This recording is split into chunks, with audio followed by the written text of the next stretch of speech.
So you want to build a full-stack Netflix clone using Next.js 14, Next.Auth for authentication, Prisma and Supabase to query our database, and Tailwind.css and Shadcn for beautiful styling. So what exactly will we build in this tutorial? So we will build a full-stack Netflix clone, as already said, using Next.js 14 and the newest features that it offers. That means advanced routing and server actions. Then we will use Next.Auth to make authentication work. We will use GitHub OAuth, Google OAuth, and email passwordless auth. At last, we will style our application using Tailwind CSS and Shadcn UI, which provides styled and accessible components. So with that out of the way, let's check out the beautiful demo behind me. And now, I hope you enjoy this video and let's go. So on my screen you now see what we built today. So this is the default state which you come to when you're not logged in.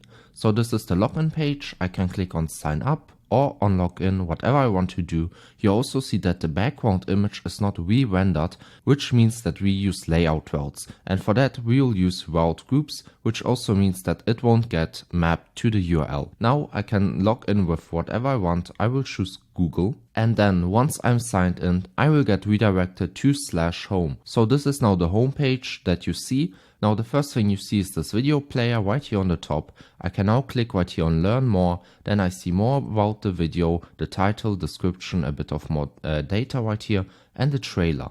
I can then see the recently added movies right here. I can again click on them to play the trailer if I want to. Then I can also add them to my favorites, as you see right here. And the nice thing is they automatically revalidate. That's why I see now this red heart icon. Then on top I have multiple categories. So TV shows, for example, movies right here, or the recently added movies. And again, I can click on them if I want to. Then the last nav link which we have is my watch list. There you have the watch list items which I've just favorited. I can also of course unfavorite them, which means they will get unlisted from this watch list. So let me also unfavorite this.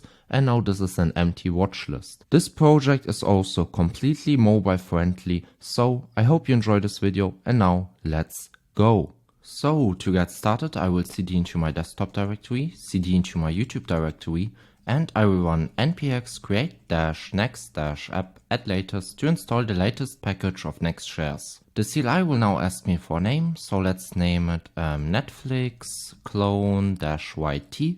Then we'll use TypeScript, we will use ESLint, we will use Tailwind. We won't use the source directory since we will use the app router, and we won't customize the default import alias. And now the CLI will install Next.js. This will now take a few seconds, so let's wait for that. So Next.js has now finally installed successfully. So now let's go to Visual Studio Code and open our project. So now I'm at Visual Studio Code, and as you see I already opened our project. And if you want to do the same, go right here on File and click on Open Folder, and then open your folder. But now as you see we have a very bare bones application. Actually we now have a default template by Next.js, and let's actually see what we have. So let me open my terminal. You can either do that with Command J, or you can go on top, click on Terminal and New Terminal. But now inside of here I want to start my dev server. So let's run npm run dev. So now our dev server will open on localhost 3000. So let's go there and let's open that. So I'm now on localhost 3000, and well, what do you see? Well, you see the default template provided by Next.js. Now that's of course not what we want. We want to create our own twist. We want to create a Netflix clone. So we'll change that in a second, or actually let's do that right now. Let's go right here in our Explorer. Let's go inside of our app folder, and then inside of our page.tsx, that's right now the index page. So that's what you see right here. Let me first of all delete everything inside of here. I don't need that.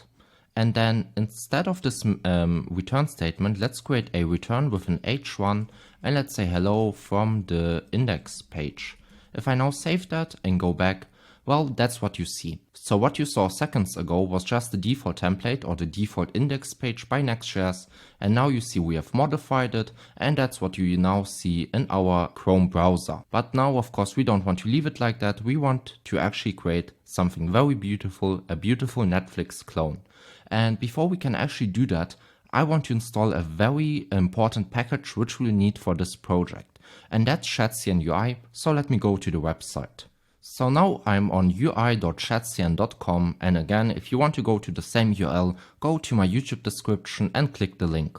But now, if you don't know what Shadcn UI is, well, it's a component library, and this component library is actually built on Radix UI. And Radix UI is a component library which is not styled but accessible. And now Shadcn UI builds on the fundamentals of Radix UI and actually styles them. So that's why we'll use them right now, and for that let's go on documentation, let's click on installation, and then for the framework we'll use Next.js.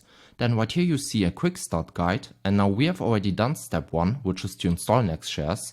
So let's go to step 2 and now actually run our CLI and install Shadcn. So let me copy this right here, and I will use npm as our package manager.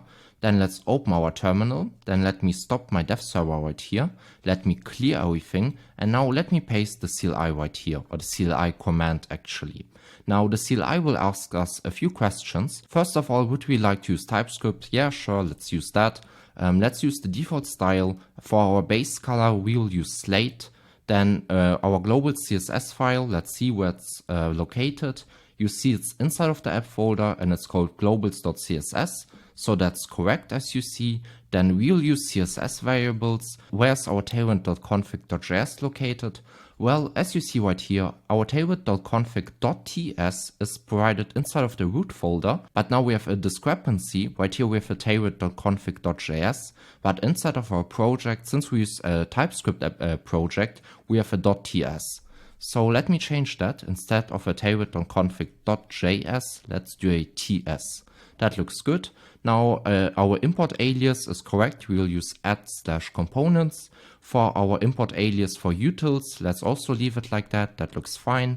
Then we use server components since we use the app router with Next.js 14. So let's use yes. And then let's write a configuration file for components.json.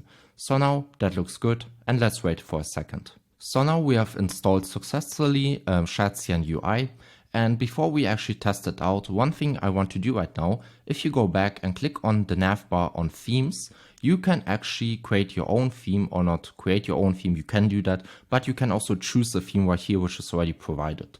So you can, for example, use right here a red color, green color, violet color.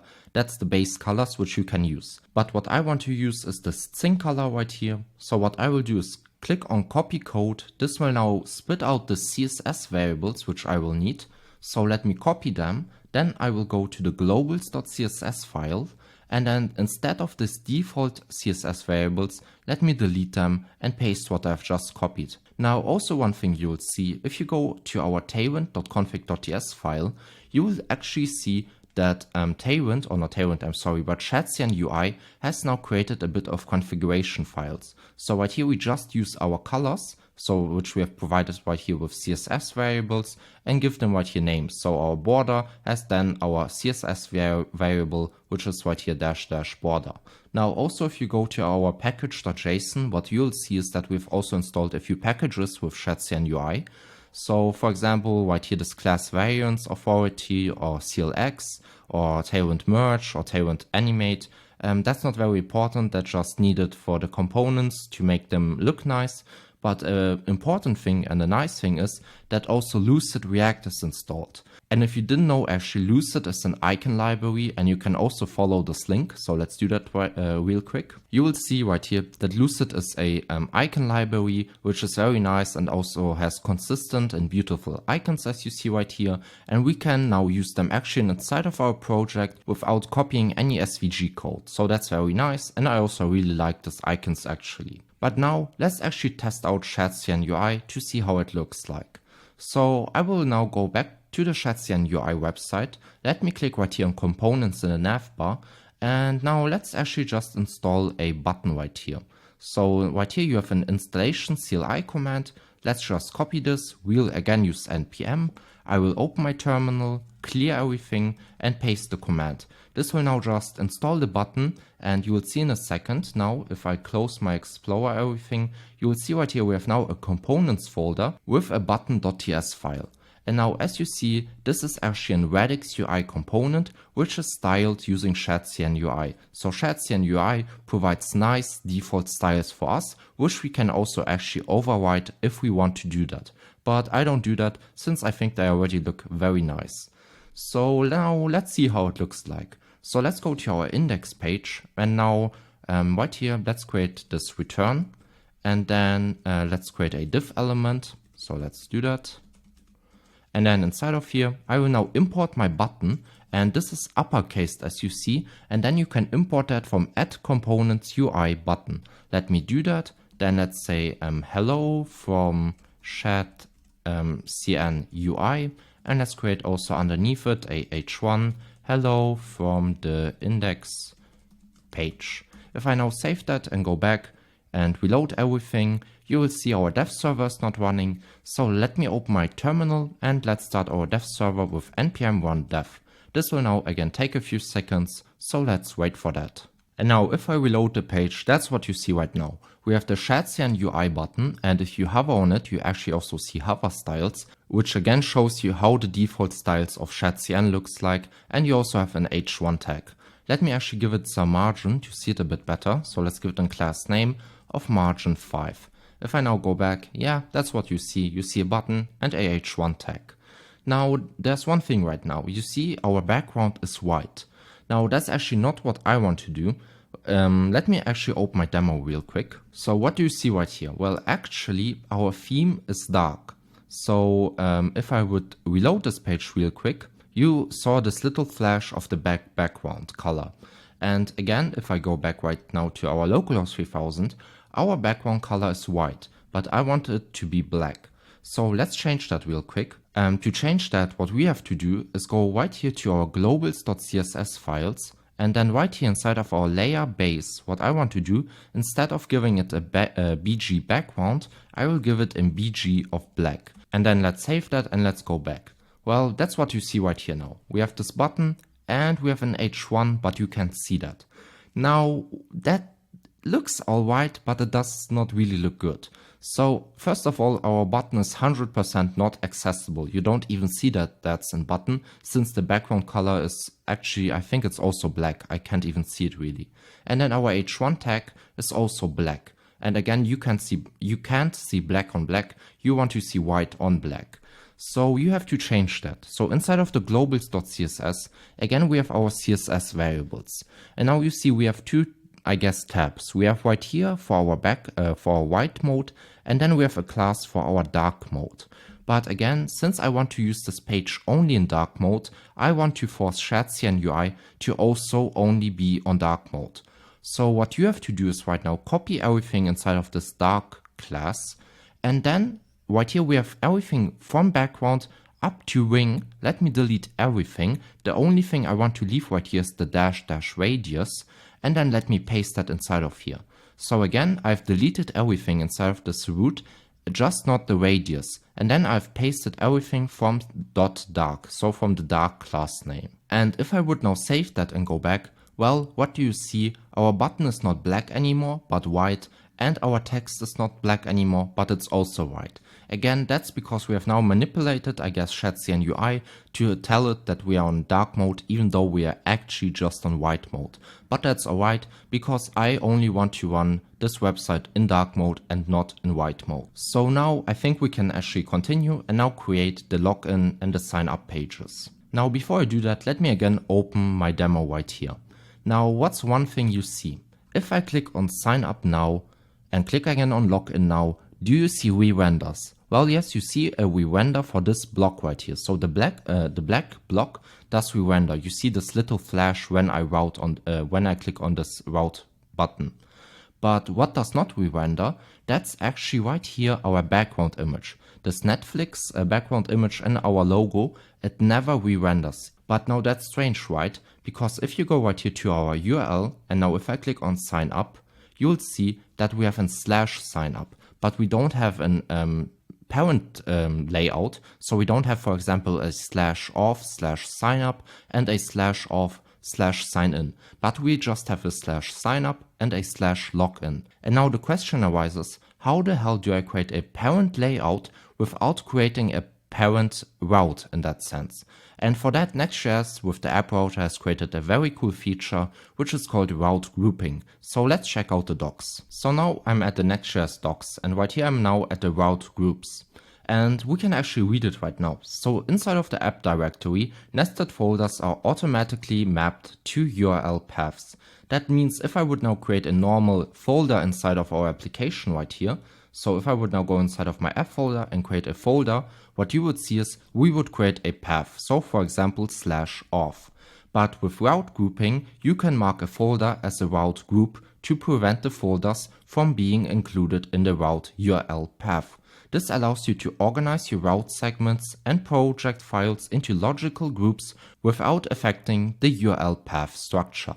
So that's exactly what we want to do. We don't want to create a parent route, but we want to create a parent group to group the /login and /signup page.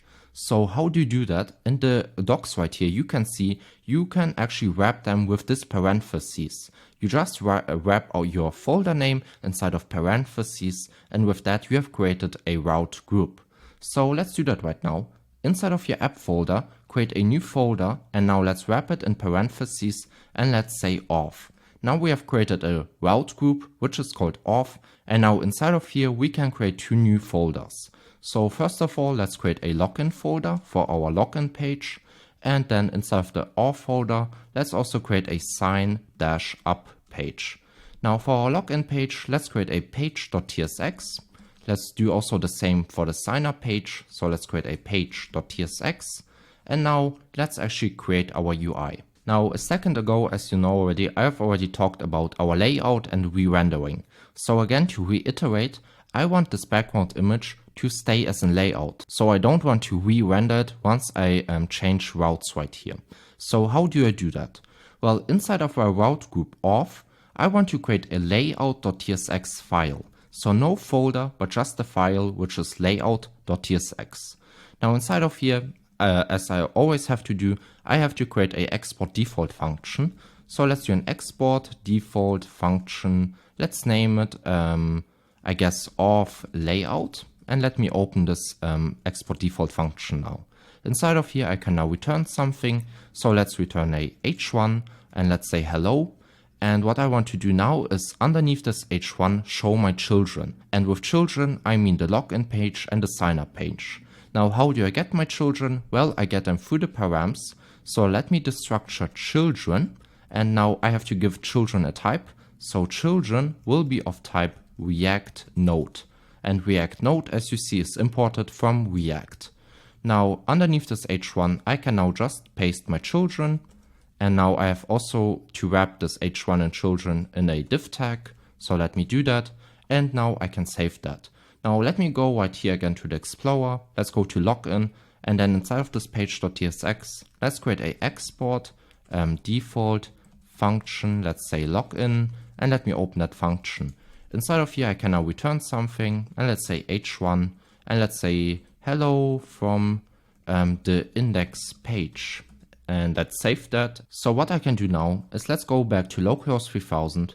And now inside of our URL, let's go to /login. Now what do you see right here? You see a hello and hello from the index page. Now if I go back to the layout.tss, so where is it? Right here, we just say hello. Let's change it. Let's say hello from the layout. And if I now save that and go back, you now understand what we see. We have a hello from the layout and hello from the index page. And again, as already said, if I would now go to the sign up page, which right now won't work, we will throw an error since we don't export default a function. But if I would do that, then the root layout would still stay consistent and it would not re-render. And then this children right here, so hello from the index page, would just go away. So again, let's just actually test it out. So let me go to sign up, and then inside of the page.tsx, let's do an export default function sign up, and let me open that function. Inside of here, I can return something, and let's say h1 hello from sign up. If I now save that and go back, you won't see anything. But if I now go instead of /login to /sign up, so sign-up, what you see right now is we have still this hello from the layout, but now instead of hello from login, we have hello from sign up.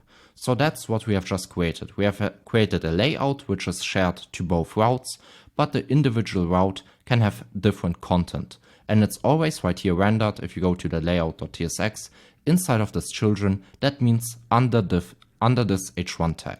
So now with that out of the way, let's actually create now the background image and the navbar for our auth page. So to do that, let me delete this h1 tag inside of the layout file since I won't need that anymore.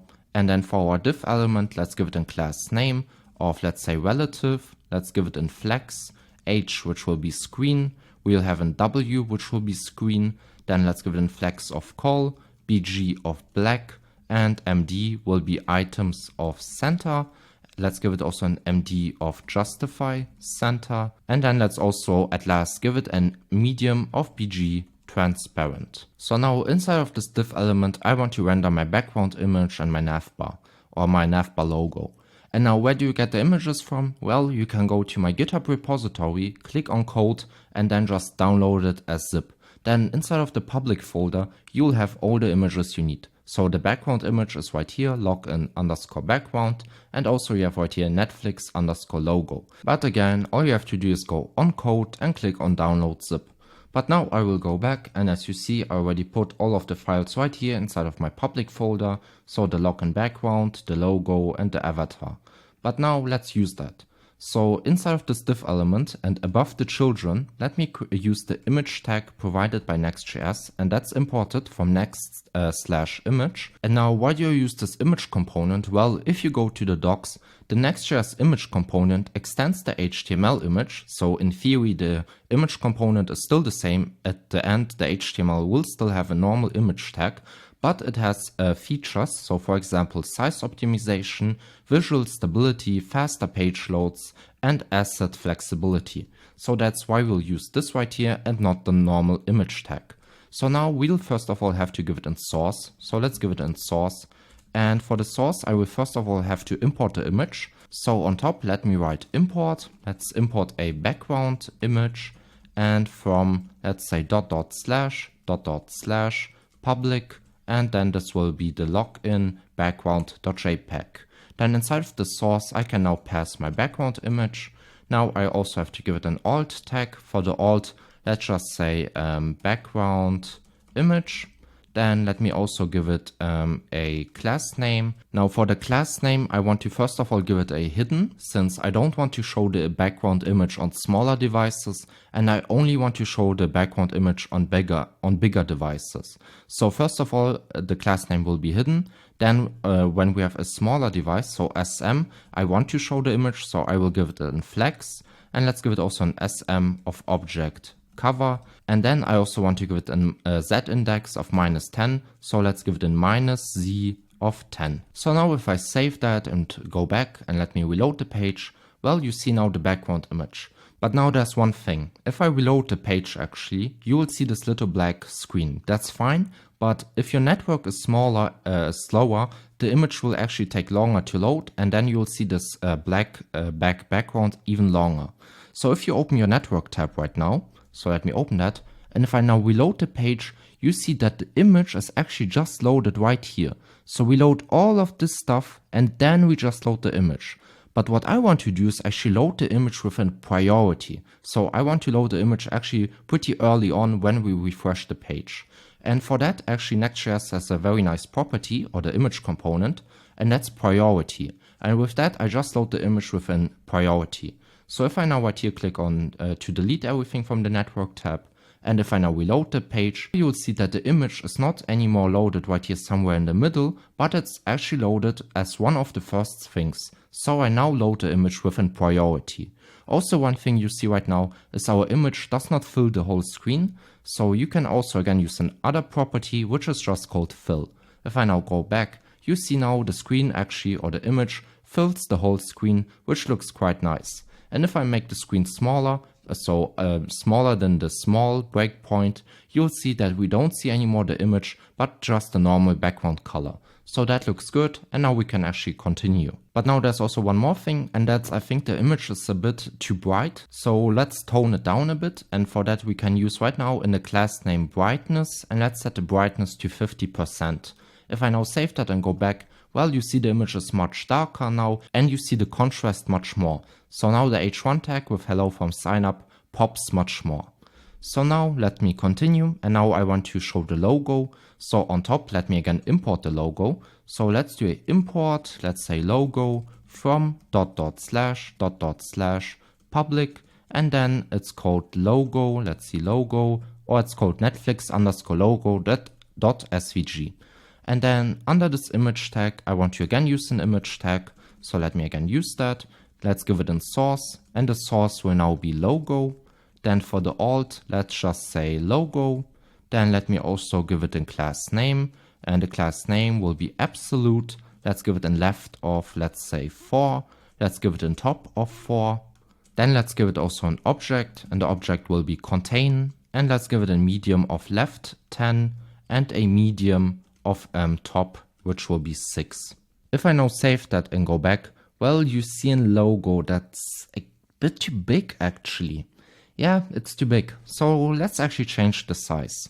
So let's give it in width, and for the width let's do 120, and for the height let's also do 120. If I now save that and go back, yeah, the logo is now much smaller. This now actually looks way better. So if I reload the page, yeah, that looks good. One thing you again can do if you want to is add a priority tag for the logo so that the logo is loaded within priority. So yeah, that looks very nice. We have now created our layout, and now we can create our login and sign up page. So let's do that. So now first of all, let's create a sign up page since we are already on the sign up route. So let me go right here to the sign up folder inside of the page.tsx. Let me delete this return statement and let me create a new return statement.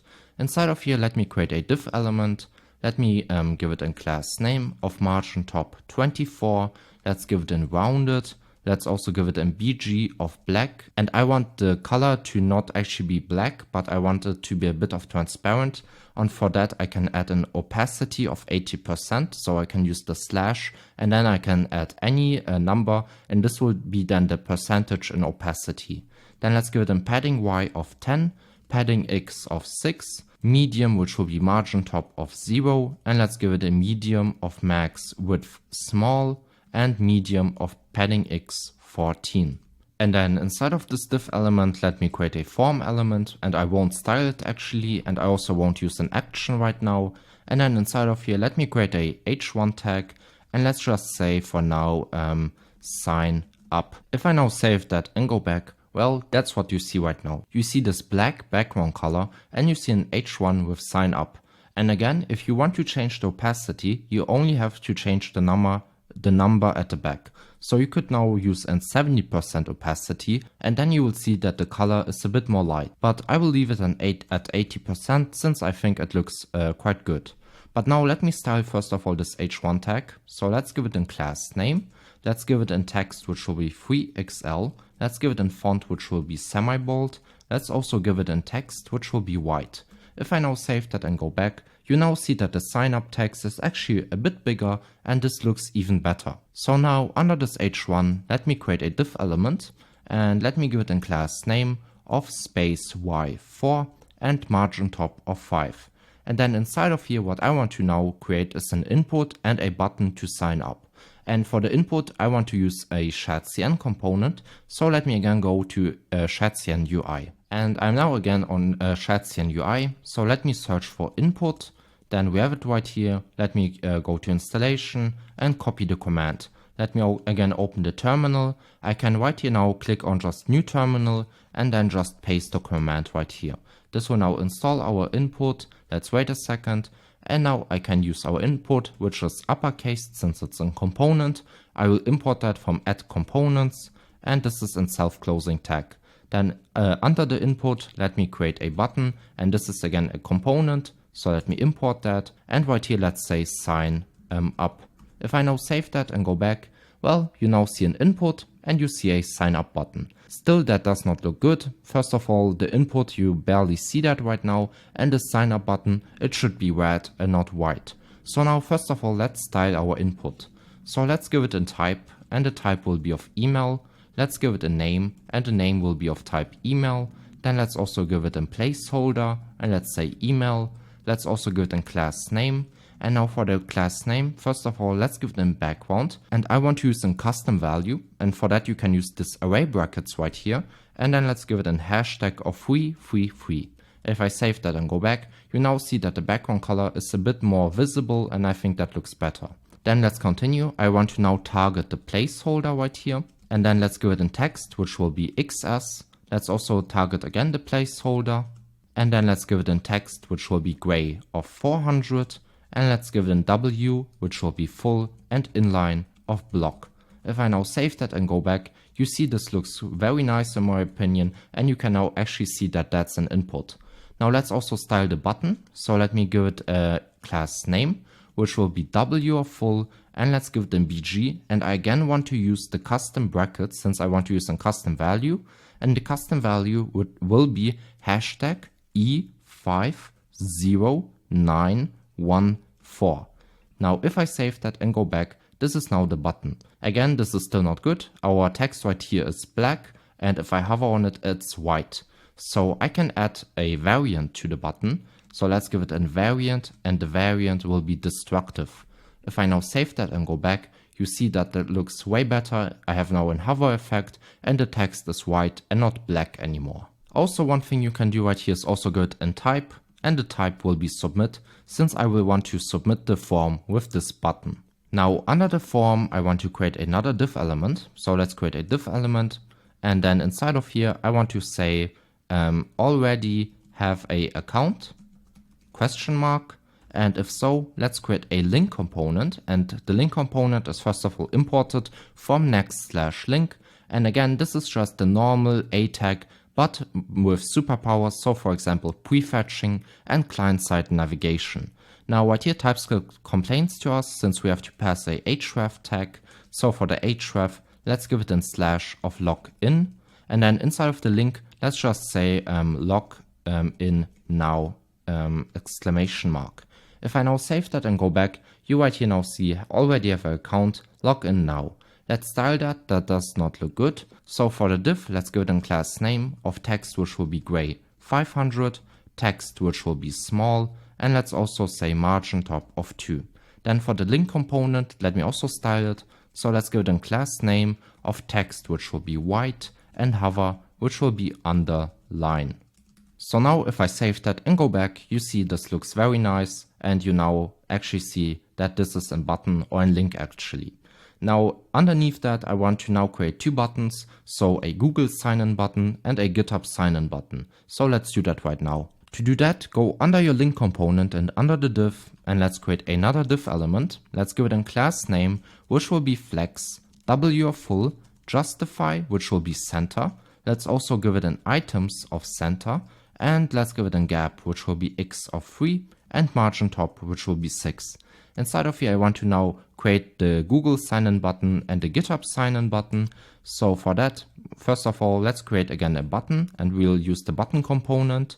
Then inside of here, let me give it a variant, and the variant will be just outline. Then let's give it also a size, and the size will be icon, since I want to use an icon inside of this button. And then let me right here render our icon, and we'll use the GitHub icon provided by our icon library. So let me open right here our GitHub icon, and this is imported from lucid-react. This is a self-closing tag, and if I now save it and go back, you now see this GitHub icon right here. I think that's a bit too big, so let me give it this GitHub icon in class name. So let's do a class name of W4 and H4. If I now save that and go back, yeah, this looks very nice, and we also have a nice hover effect. Now let's also create a Google button. So let me just copy this button and let me paste it again. And now we have two GitHub icons. And now for the Google icon, sadly, Lucid-React does not have an icon for Google. So again, we have to import that icon. So let's go right here on top, and let's do import Google icon from //public, and I think it's called google.svg.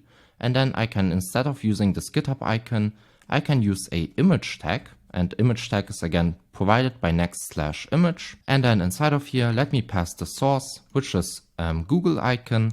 Let me give it an alt tag, and this will be Google icon. and let me give them class name, which will be w6 and age of 6. If I now save that and go back, yeah, this looks very nice. We have now two icons. First of all, the GitHub icon and the Google icon. Now let's create a login page. So if I now click on login now, you see you will get redirected to /login, and we only have this h1 text. So let's change that and create a nice login page. So for that, open your app folder, go inside of your auth, and let's open the login and then page.tsx. Now we could again just do everything manually, or we can just go to our sign up route and actually just copy everything. So let me copy this whole div element, or everything which is inside of this return statement, and then instead of this return statement, I can just paste right here this. Now let me import my input right here from components. Let me import the button also from components.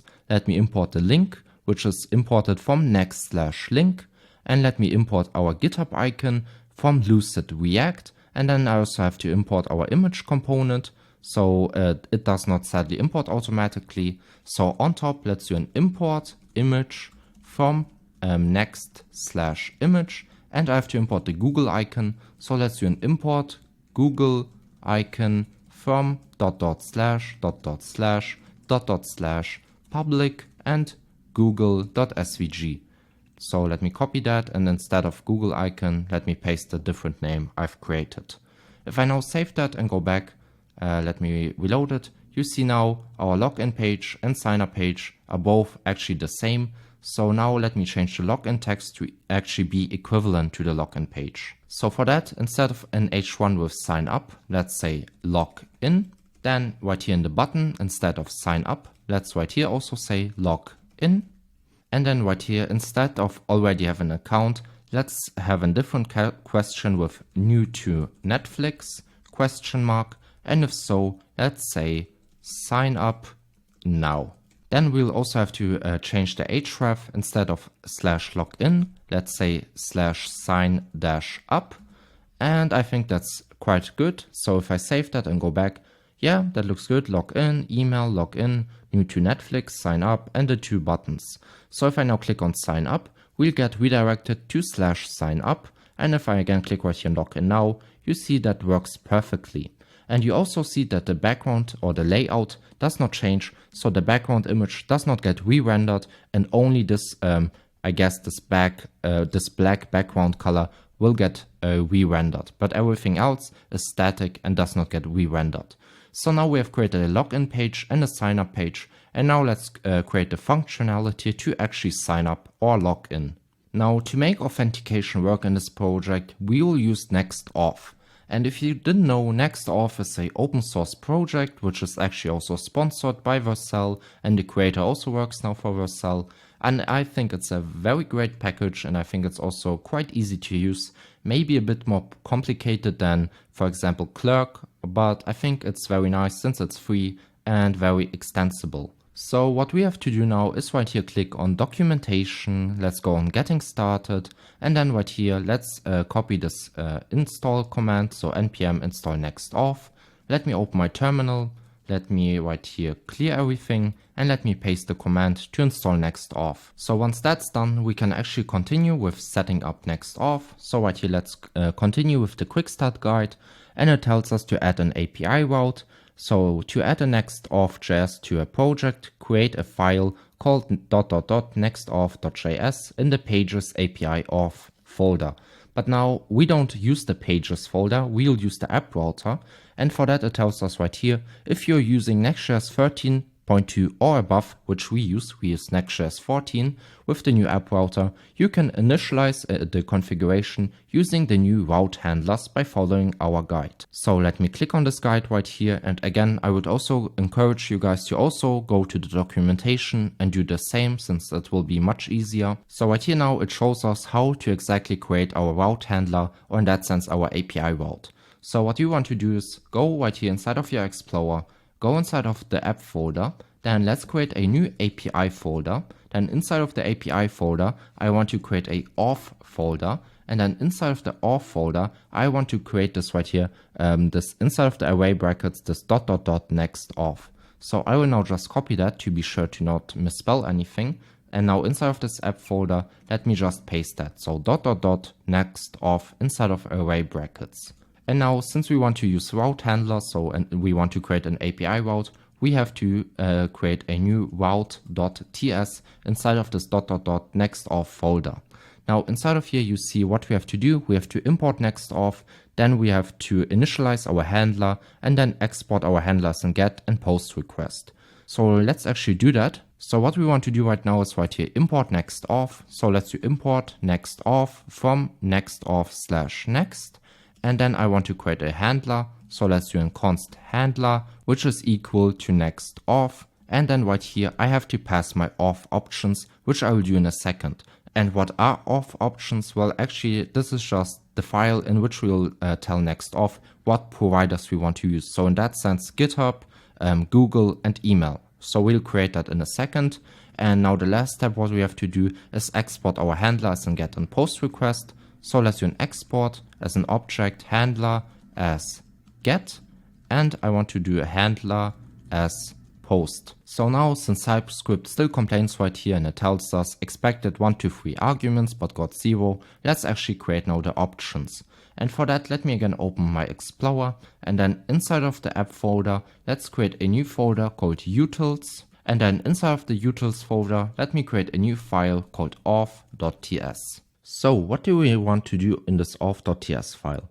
Well, again, we want to create auth options, and inside of the auth options, we want to define the providers which we want to use. So what we want to use is the GitHub provider, the Google provider, and the email provider, for example.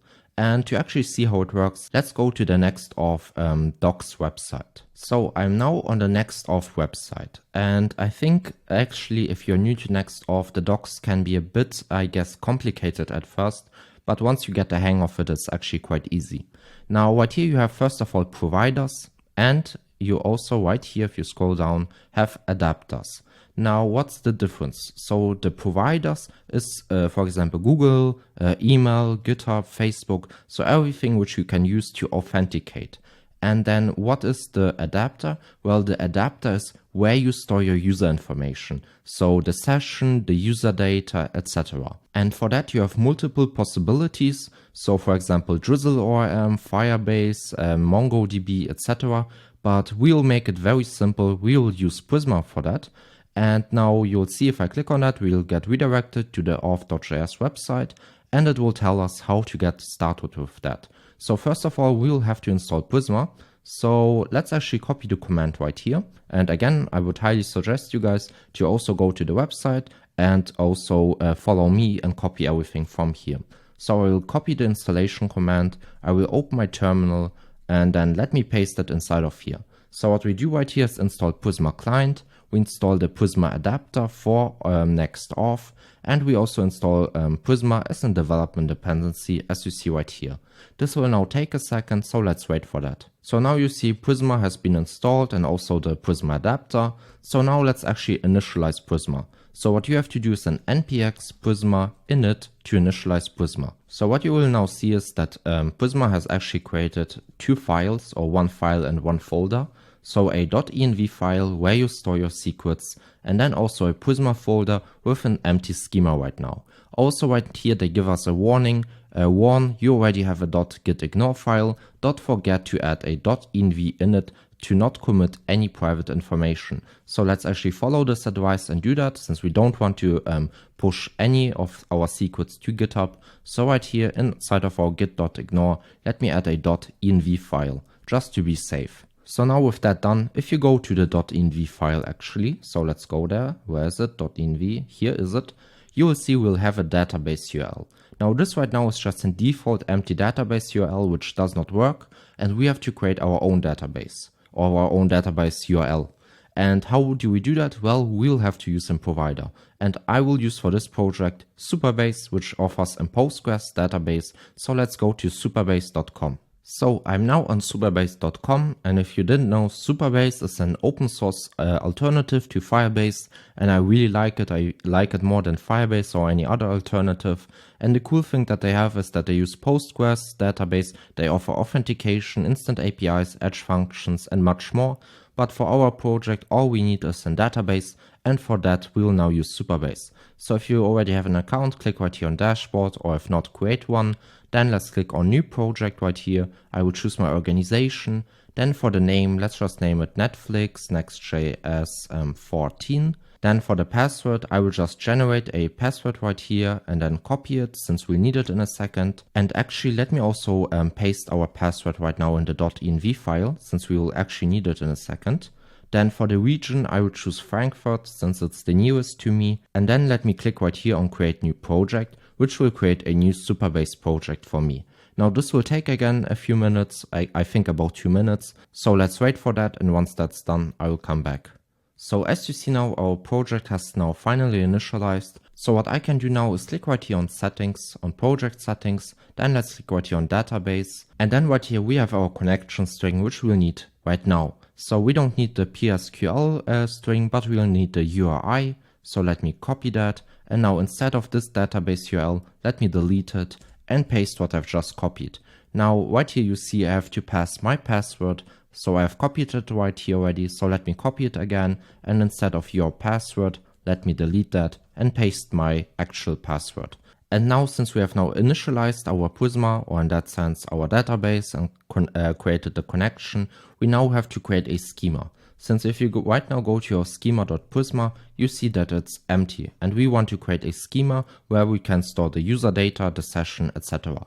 So if I go back to the auth.js website where we have installed Prisma, and if I scroll down to the setup, you see right here that I have to add an adapter to my auth options configuration object. And there you see we have to add our adapter, then we have the Prisma adapter function, and we have to pass our Prisma client. Now in this example, they create a Prisma client right here just, so const Prisma new Prisma client, but this does not really work good with Next.js. You have to create a global Prisma client to not get any errors. So if you right now go to Google and search for Next.js best practices Prisma, and if you click on the first link right here, what you will see is right here a problem. A lot of users have come across this warning while working with Next.js in development. And the warning is there are already 10 instances of Prisma client actively running. So what happens is, since you use a Next.js HMR, and when you make a change and save your file, well, actually the application reloads and you will create a new Prisma connection. And you don't want to do that in development, you would only want to do that in production. So what you have to do is actually right here in solution, where you check if you're in the development environment, and if you're in the development environment, you create a global Prisma client, and if you're in production, you just create a normal Prisma or new Prisma client. So let me just copy this file. You can either do the same, go to Google and search for that, or go to my GitHub and copy it from there. So what we'll do right now is open my Explorer, then go inside of the app folder, utils, and let's create a new file called db.ts, and let me paste that inside of here. So again, we just check if we're in development, and if so, we create a global Prisma client, and if it's the opposite, we create the normal Prisma client. And now with that out of the way, let's go back. And right here, again, they already tell us to right here just pass it in our auth options. But if you can remember, our auth options right now are empty. We haven't created that right now. We'll do that in a second. First of all, right here, we can create a Prisma schema. This is very important since, again, you want to store your user data. So what I will do right now is just copy everything. So everything from model account down to the bottom, which is, let's see, down to the verification token. So let me copy everything. And then let me go back to our schema and let me just paste it down below. And now we actually also have to push the schema to Supabase, since our Supabase schema is now empty. So what you have to do is an npx prisma db push to push the schema to our remote database at Supabase. Now our schema is in sync with Supabase, and that looks very nice. What we can do now is actually create our auth options so that we can pass our providers, so the Google provider, the GitHub provider, and the email provider. So let's do that right now. So what you have to do is actually very easy. We have to export a constant. Let's name it auth options, and this will now be just an empty object. But now we use TypeScript in this project. So if I now click on Control Spacebar, you will see we have 0 types. And that's of course not what we want. We want to get types. And for that, TypeScript has a very nice keyword, which is called satisfies. So we can use this right here now. And we want to satisfy the Next-Auth options. Now these are imported from Next-Auth, and this is in type. So let's do on top, import type Next-Auth options. And now we get an error, but that's fine, because if I now click on Control Spacebar, you now see we get types based on the auth options. Now the first thing I want to pass right here is the providers, and the providers is an array where we pass each individual provider. But before I do that, if I now go back to the docs, you see right here, I can now pass my adapter. So let's actually do that. So if I go again inside of this object and do Control Spacebar, you see we can get right here our adapter, and then we have to pass our Prisma client. So what you have to do is go on top, let's import, and we'll have to destructure Prisma adapter from @auth/Prisma adapter, as you see right here. And then I can now make my adapter equal to Prisma adapter, and inside of here I have to pass Prisma, and Prisma is now very importantly not imported from @Prisma client, but from our DB file, so from our global Prisma file.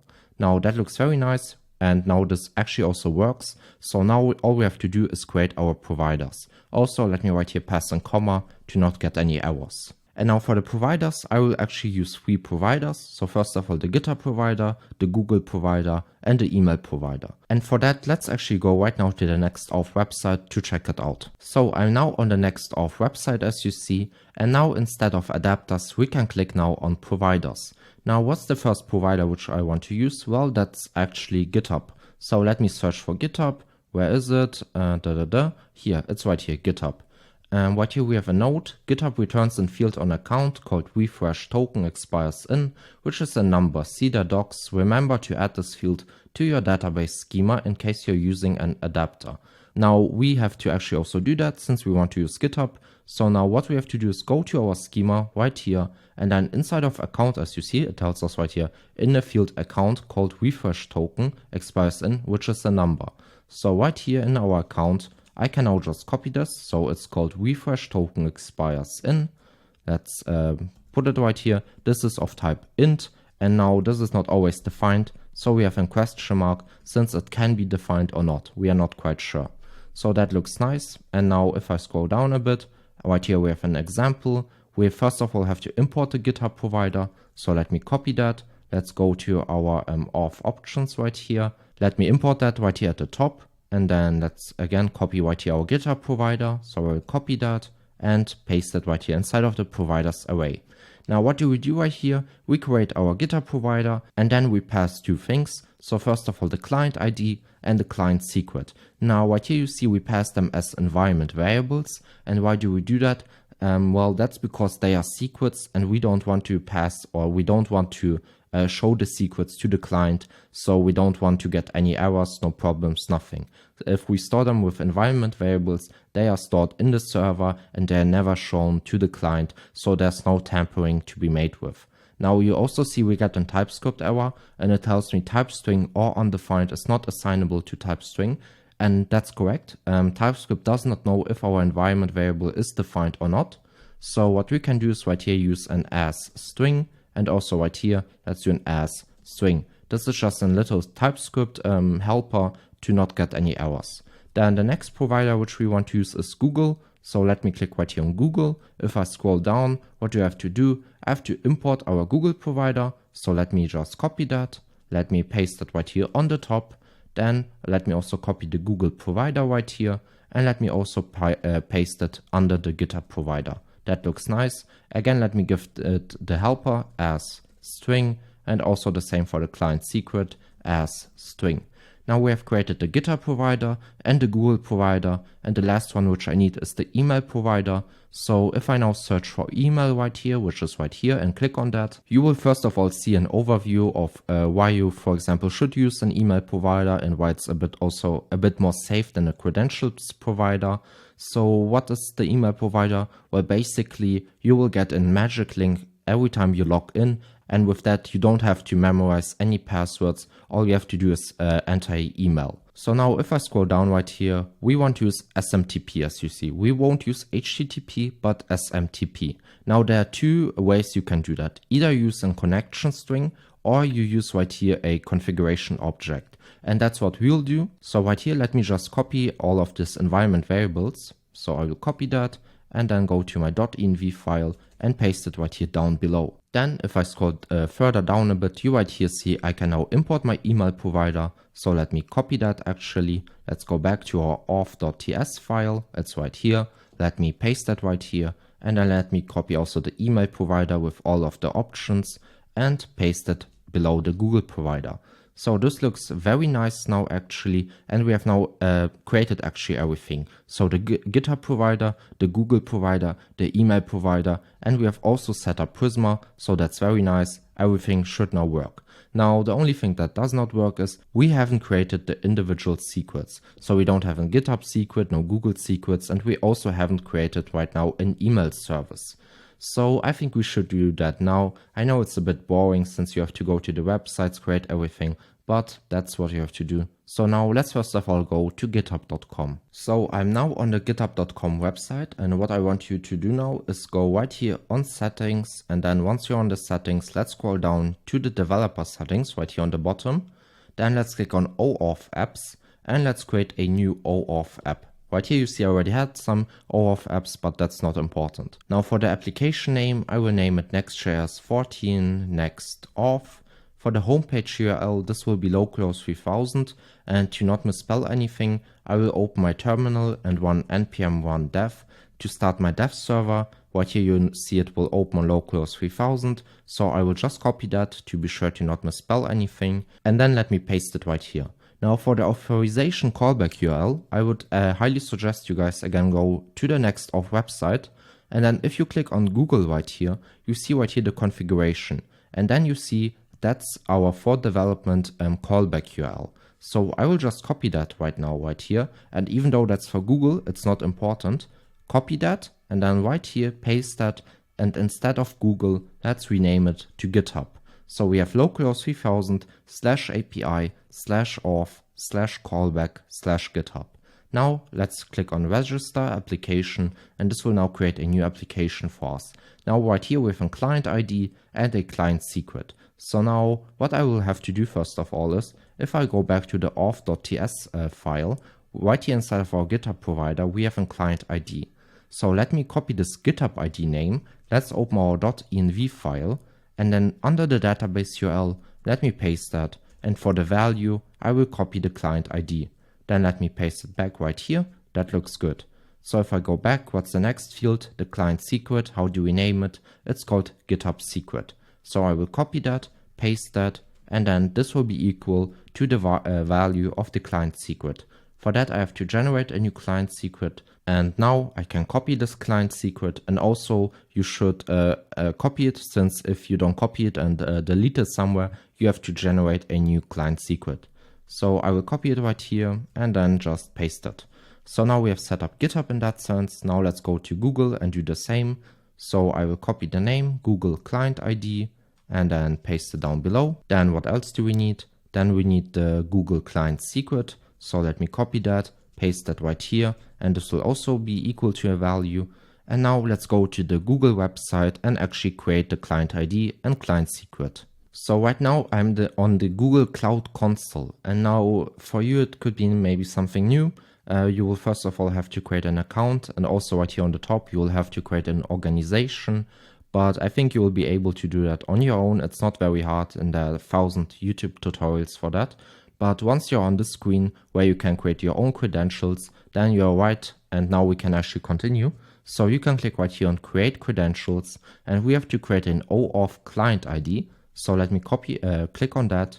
And now for the application type, we will use a web application. For the name, let's just say Netflix YouTube. Now, once the name has been added, the last thing we have to do is pass right here an authorized redirect URI. So let me click on add URI. And if I go back to the Next.Auth website, you right here already again see this URL for development. So let me just copy this whole URL, copy it, and then just paste it inside of here.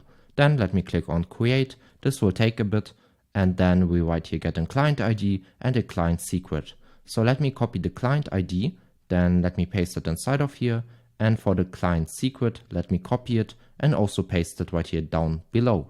That looks nice. We're now also done with Google, and now the last step which we will have to do is set up email. So let's do that. Now, since we want to use an email provider, we of course also need a provider with which we will send emails. And for that, I will use Resend in this video. You of course can also use any other provider, for example, SendGrid or I think MailChimp or whatever you want. But I think Resend is very nice to use and also very easy. So let's use that. Now, if you don't have an account, create one. But since I have already one, I will sign in right now. So once you're signed in and inside of the dashboard, let's click on Add API Key right here. Then I will create right here an API key. So let me copy it. Let's go back. And then right here for the email server password, let me just pass the API key. And now that's actually already everything we need from our dashboard. If you now go to this blog article from Resend, SMTP service, you can right here see how the configuration looks from them.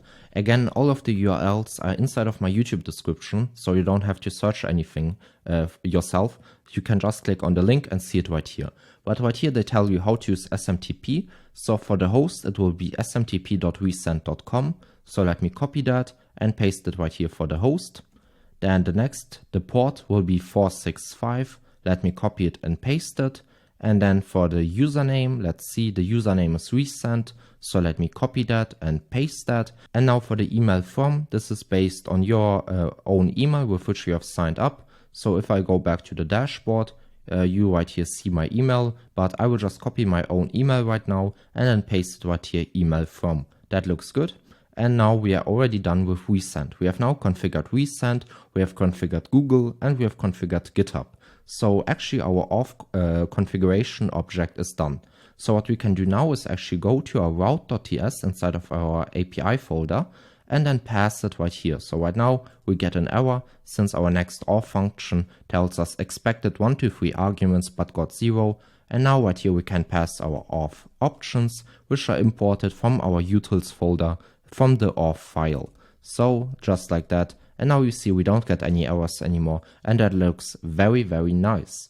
So now, since we are done with the annoying work to set up everything, we can now actually make everything work. So let's actually now dive in and create authentication for our UI. Now, since we want to get the session from the user in every URL, we will have to create a session provider, which we'll then pass to our layout. So for that, let me open my app folder, and then inside of the app folder, let's create a new folder called components. And then inside of the components, let's create a new file called Next-Auth provider.tsx. Now right here, what we have to do is on top, let me import a session provider. So we'll destructure session provider from Next-Auth/React. And then what we have to do in this file is just create our own session provider. So let's create an export const, let's name it Next-Auth provider. And this will be equal to an arrow function. And let me open that arrow function. Now inside of here, let me just return a session provider, which we have imported right here on the top. So session provider, and let me close that. Now you see we get an error, and the error tells us property children is missing in type empty object, but is required in type session provider props. Well, what it tells us, to make it simple, is that we have to pass the children, and we have to get our children through the params right here. So let me destructure children right now. You will now see we will get an error. Children is declared, it's never read, that's fine. Binding element children implicitly has an any type. So let's give our children a type, and the type will be children of type React Node. Now you see we don't get any errors anymore, and now we can pass our children right here, and you see now it works. Now still there's one thing missing, and that's actually our session provider uses state. And that means that this file or this component has to hydrate on the client. And right now it's marked as a server component. So on the top, let's just do an use client. And with that, we tell Next.js, or in that sense also React, that this is a client component which has to be hydrated on the client. So what we can do now is actually go to the root layout. So open your Explorer, let me close everything, and then inside of the app folder, we have our root layout. And now what I have to do actually is wrap my children right here inside of the Next-Auth provider. So let's first of all, let me copy that. Let's delete it to make some space. Let me import my Next-Auth provider, which is imported from my components. And now I can pass my children right here again. And now, as you see, we have now set up Next-Auth provider successfully. And now actually Next-Auth works. It's set up. All we have to do now is create a connection between our UI with our backend, so in that sense Next-Auth. So let's go to our login page and actually create the connection. So I'm now on my login page, and right here we have the two buttons. So we have our GitHub button and we have my Google button. Now, how does it actually work to sign in with Google or with GitHub, or in that sense with OAuth and Next-Auth? Well, it's quite easy. So now to make it work with our GitHub button, all you have to do is add an onClick handler, and then we have to add an inline arrow function, and then we have to pass the sign in function, which is imported from Next-Auth/React, and then we will have to pass our provider. So in that sense, this will be now the GitHub provider. Now let me save that. So our development environment is running. Let me actually restart it just to be safe that all environment variables have been loaded. So now let's wait a second. So now you see our development environment is working. So let me go to /login. So now this will load a second. Now we are on the login page. Or actually we are not. We have an error. What does it tell me? Event handlers cannot be passed to client component props. If you need interactivity, consider converting part of it to a client component. So again, let me dumb it down a bit. All it tells me right here is, since you want to use an onClick handler, it must be a client component which will hydrate on the client. Right now, our button right here is inside of a server component, as you see, and that's why our onClick handler does not work. So what we have to do is actually again, go inside of our app folder, go inside of the components folder, and create a new file called GitHub sign-in button.tsx. Now inside of this file, we'll mark it as use client again, since we wanted to hydrate on the client now. Let me copy this whole GitHub button. Let me create a new function. So let's do an export default function. Let's name it GitHub sign-in button, and let me open that. Inside of here, I can now return our button. So we now return a button with the GitHub icon. Let me now import everything. So our button is imported from the components. Our GitHub icon is imported from Lucid React, and sign-in is imported from Next-Auth/React. Now everything is imported, and we have also marked this component as use client. So now instead of this button, we can just import our GitHub GitHub sign-in button component. So now if I actually reload the page, what do you see? Yes, no error, the page works. Now let's actually also do the same for our Google button. So let me again go inside of the app folder, inside of the components, and let's create a new file called Google sign-in button.tsx. Let's again mark it as use client, and then let's export a default function. Let's name it Google sign-in button, and let me open that function. Inside of here, I have now to return something, and for the return statement, I will again just copy the button, and then I will paste it right here. Now again, we have to import the button, so let me import the button. Let's import the image component, and as you see, it does not import for me, so let's do the manual work. So let's do an import image from next/image. So now we don't get this error anymore, and the last thing we have to do is import our Google icon. So let's do an import Google icon from //public, and then I think it's called google.svg. So now we can go back to our login page, and instead of this button, let's import Google sign-in button. Let's also do actually already the same for our sign up page, and let's go to page.tsx, and then right here instead of this button, let's import our GitHub sign-in button. So let's do that. And let's do also the same for Google. So let me delete the button, and let's do a Google sign-in button. So now it should actually work, guys. So if we go back, let me reload everything. Does it work? Yes. Can I click on sign up? Yes, I can also click there. So it should work. So now let's actually test out if it works, because I actually have no clue. I haven't tested it out. So let's do it right now. Let me click on GitHub since I want to test out GitHub. And let's see. Okay, that works. So I can now authorize myself. So let me click on authorize and you're being redirected. I'm back on the login page. Well, yeah, of course I got redirected to the login page, but we can actually test something out. So what you can test out right now is, let me open the Explorer again. Let's go to the page.tsx, so the index page right here. And now what we can do inside of this index page is actually very simple. Inside of this file, you can get this server session. So Next.js, or Next.Auth, I'm sorry, has a very cool handy function called getServerSession. This function runs completely on the server, so there's no client interactivity, and this makes it very safe. So this right now is in server component, as you see. And what you can do now is right here is create a constant called session. This will be equal to await get server session, and get server session is imported from Next.Auth, and then I can pass my auth options, and the auth options are imported from our utils folder. Now we see we get a TypeScript error, and it tells me await expressions are only allowed within async functions. So right here, let's mark our function as export default async function, and now we don't get any errors anymore. And what you can do now is actually right here in the H1, let me delete this hello from the index page, and let's actually do an session.user. Let me get the name. Why not? If I now save that, go back, and let me go to the index page. What do we see? We see my name. So what else can we test out? Let's see if we also get the image. So under the H1, let's do an image tag. For the source, let's use the session.user.image. And if I save that and go back, what do we see? We see my image. So we see that authentication works with GitHub, of course. Now, what do we do? Well, I think what we could do now is, I don't want that the user ever gets to this page. So if the user comes to my page and is not authenticated, I want to automatically redirect the user to the login page.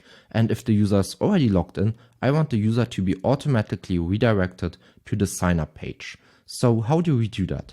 So what I can do right here is actually do an if statement, and I can check if we have no session, redirect the user to the login page. But if the user has a session, redirect them to the route /home.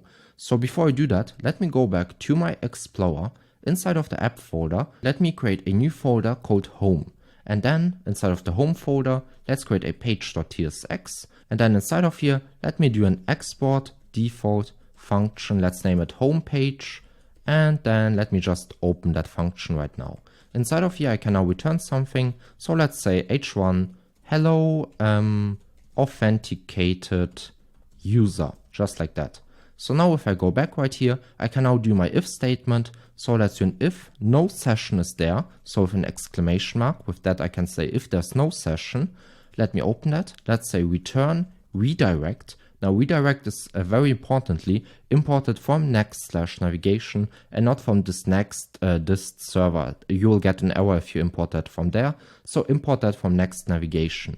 And then inside of here, let me pass actually with strings /login. So right here we check if there's no session, then redirect the user to login. And if there's a session, let's do an else statement, and let's do a return, redirect, and let's redirect the user to /home.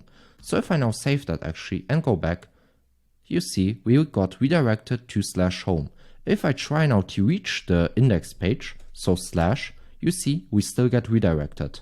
So you see now this works. I can't reach the normal page anymore, and that looks good. So we see authentication fully works, and we can also redirect the user based on the session status. So now let me delete this imports. I don't need this image anymore. I also don't need that button anymore. And now what do we do? I think the thing we could do now actually is if we go back to the login page. So since the login page and also the sign up pages are both server components, we can again do it with the await get server side session. So first of all, let me delete this unused imports, which we don't need. So this GitHub icon, I don't need it.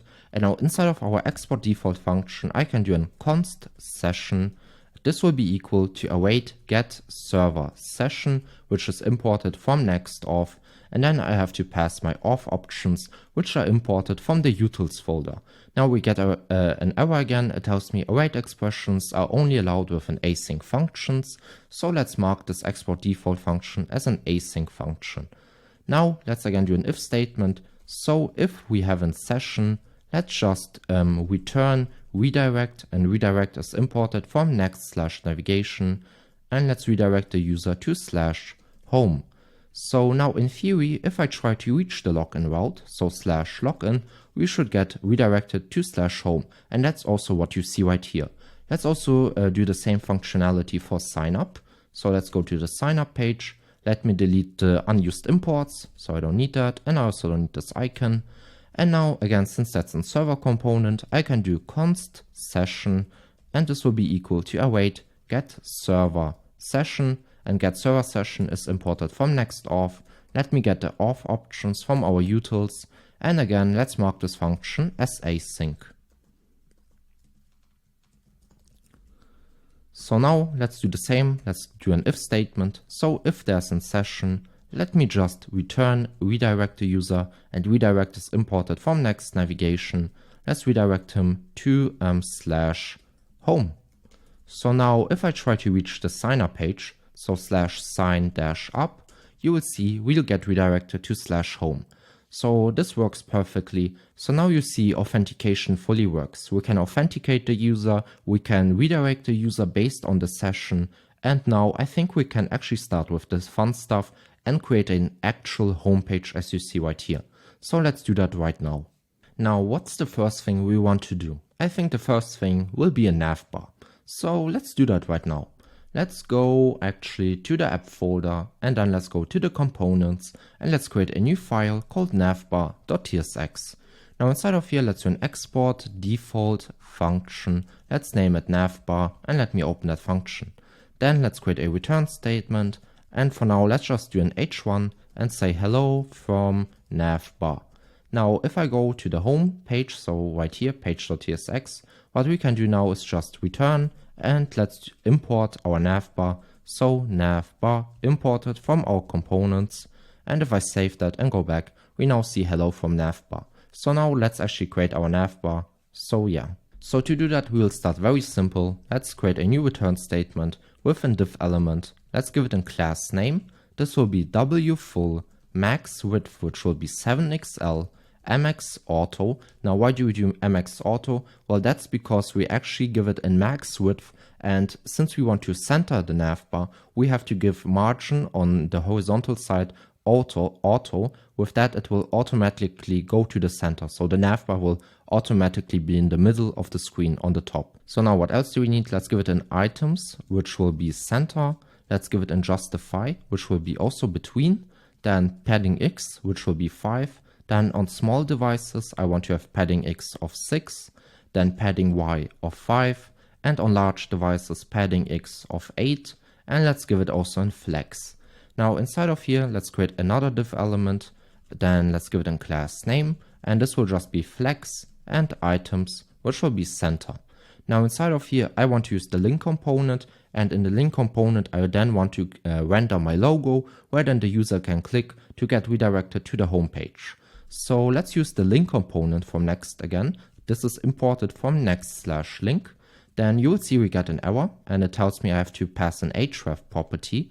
And for the href, we will just use /home, since we want to link to the home page. Let's also give it right here in class name, and this will just be width of 32, since I want to give the image, which will render right here as a child, a max width of this width 32. And width 32 is, if you hover over it, right here, 128 pixels. So now inside of this link, let me render the image component, which is imported from next/image. Then I have to pass on source, and for the source, we will use the logo. So on the top, let me import that. Let's do an import logo from /public, and let's see logo, how is it called? Right here, Netflix_logo. And then for the source, let me just pass the logo. Let's give it also an alt, which will be Netflix logo. What else do we need? Let's also give it a priority. Now, why do I give it in priority? That's because I want to render the logo quite fast, so I want it to be rendered as one of the first things. So now let's test out, or let's see how it looks like. Yeah, that looks nice. The logo's not that big, so that's good. Let's see on mobile devices how it looks like. So I can go right here, click on that, and yeah, I think that's quite alright. So since we have now created the logo, what I want to do now is actually render the links. So for that, let's go under the link component and let's use the UL tag right here. Let's give it a class name. So the class name will be of LG flex. Let's give it a gap X of 4.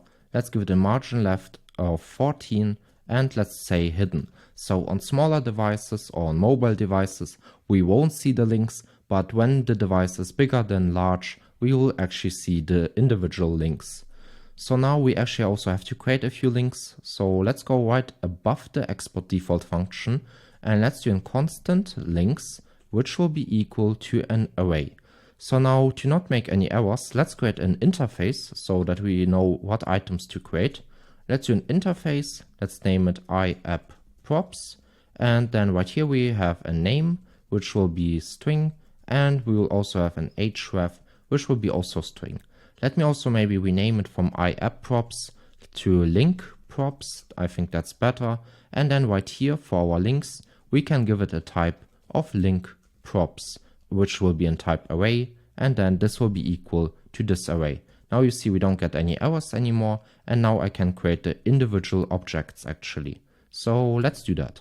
So we'll have to create an object. We'll give it a name. The name will be home, uppercased. And then we'll also have to give it an href, and the href will be /home, lowercase. Then the next object will be name TV shows. So let's say TV shows. And then for the href, let's just say right here /home/shows.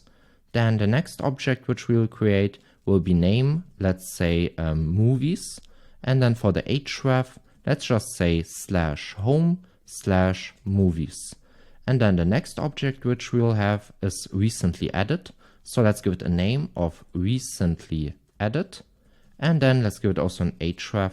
And the href will be /home/recently. Also, I will urge you right now to spell that correctly, because if you don't spell these words correctly, you'll later on get errors. So either go to my GitHub and copy it or make sure that you spell it correctly. Now the next object which we'll use is my list, since I also want to have my list where I can create my own favorites. So let's give it a name, which will be my list. And let's also give it an href, which will be /home/user/list. So now we have created our links. So what we can do now is inside of our UL map over our links. So let's do that. Let's get our links. Let's do a .map. Let's get a link and let's also get an IDX and let's return that. So now inside of this return statement, let's create a div element. Let's give it a key and the key will be an IDX. And then why do we do that? First of all, if you map over something, you always have to give it a key iterator. If you don't do that, you will get hydration warnings and you of course don't want to get that. What I want to do now is actually do a very simple thing. So what I want to do is later on in the URL, if we are, for example, on the URL right here, /home/shows, I want the URL, which is equal to this URL, or this href in that sense, to have, for example, a white underline. And if it's not equal, I want to make it a bit grayish, so it's different, so it's opposite to each other. So you definitely can see, okay, this link is currently active and this one is not. And for that, what we'll use is actually the path name. And then with the path name, we can check if the href is equal to the path name. So to do that, it's very simple. We'll have to use an hook provided by Next. So let's create a constant called path name, which will be equal to use path name. This is now imported from next/navigation. And again, since that's an hook, this file or this component has to hydrate on the client. So on top, let's mark it as use client. So that looks good. And now what I can do again inside of this div is actually check this path name. So now right here, you can do path name. And if this will be equal to link.href, let's use in ternary, so question mark, let's return something, and if this is false, let's use in colon and return something else. So now, for now, if it's true, let's create an li tag, and inside of the li, let me use the link component from Next.js. Now we'll have to give it an href, so for the href, this will be link.href. Let me also give it for now a class name, which will be just text white to see it. And then for the name, let's just use link.name. And now if this is not true, let's do the same. So let's use the li tag, and then inside of here, we will use the link component, and we'll have to give it an href. So let's do an href, which will be equal to link.href. And for the name, let's just do an link.name. If I now save that and go back, you now see each link. But now you still don't see what I already explained, what I wanted to do. So when the link is active, I want the home page, for example, to have an underline. So let's do that right now. So inside of here, where we check if the link is equal to the href, let's give it a few more class names. So we have text white, let's do in font, which will be semi-bold. Let's give it an underline and a text of small. If I now save that and go back, you now clearly see which link is active, since the home link right here has an underline and has a different font to the other links. Maybe I can zoom in a bit more so that you see it even better. Now let's do the same also for the link. If it's not true, let's also style it. So let's give the link a class name, and let's give it in text, which will be gray or 300, font, which will be normal, and text, which will be also small. If I now save it and go back, you now see this looks way better. The font is now almost similar, and the size of the text is also similar. So this now looks better, and I really like it actually. So we are now done with the links actually. And what I want to do now is on the right side, if you can remember, we had a search icon, a bell icon, and a user navigation button where the user could click and then log out. So let's create that right now. So to do that, that's again very simple. We will just go above the last div right here, and then we will create a new div element. Let me give it a class name, which will be flex. We will have items, which will be center, gap, which will be x of 8. And then inside of here, I want to use my Lucid React SVG icon. So let's use the search icon that's imported from Lucid-React. And let's actually see how it looks like. Yeah, you have an icon right here. I think that's too big actually. So let's give it a class name. This will be W of 5, height of 5, text, which will be gray of 300. And let's just do cursor pointer, even though this button won't work since I won't create the functionality for it. But now you see, yeah, this looks actually way better. So I think that's good. Then the next button which we'll have is the bell icon. So let's search for bell. I will import that from Lucid React. Let's again give it a few class names. So height 5, width 5, let's say a text of gray 300, and let's do a cursor, which will be pointer. So if I save that again and go back, yeah, that looks quite nice.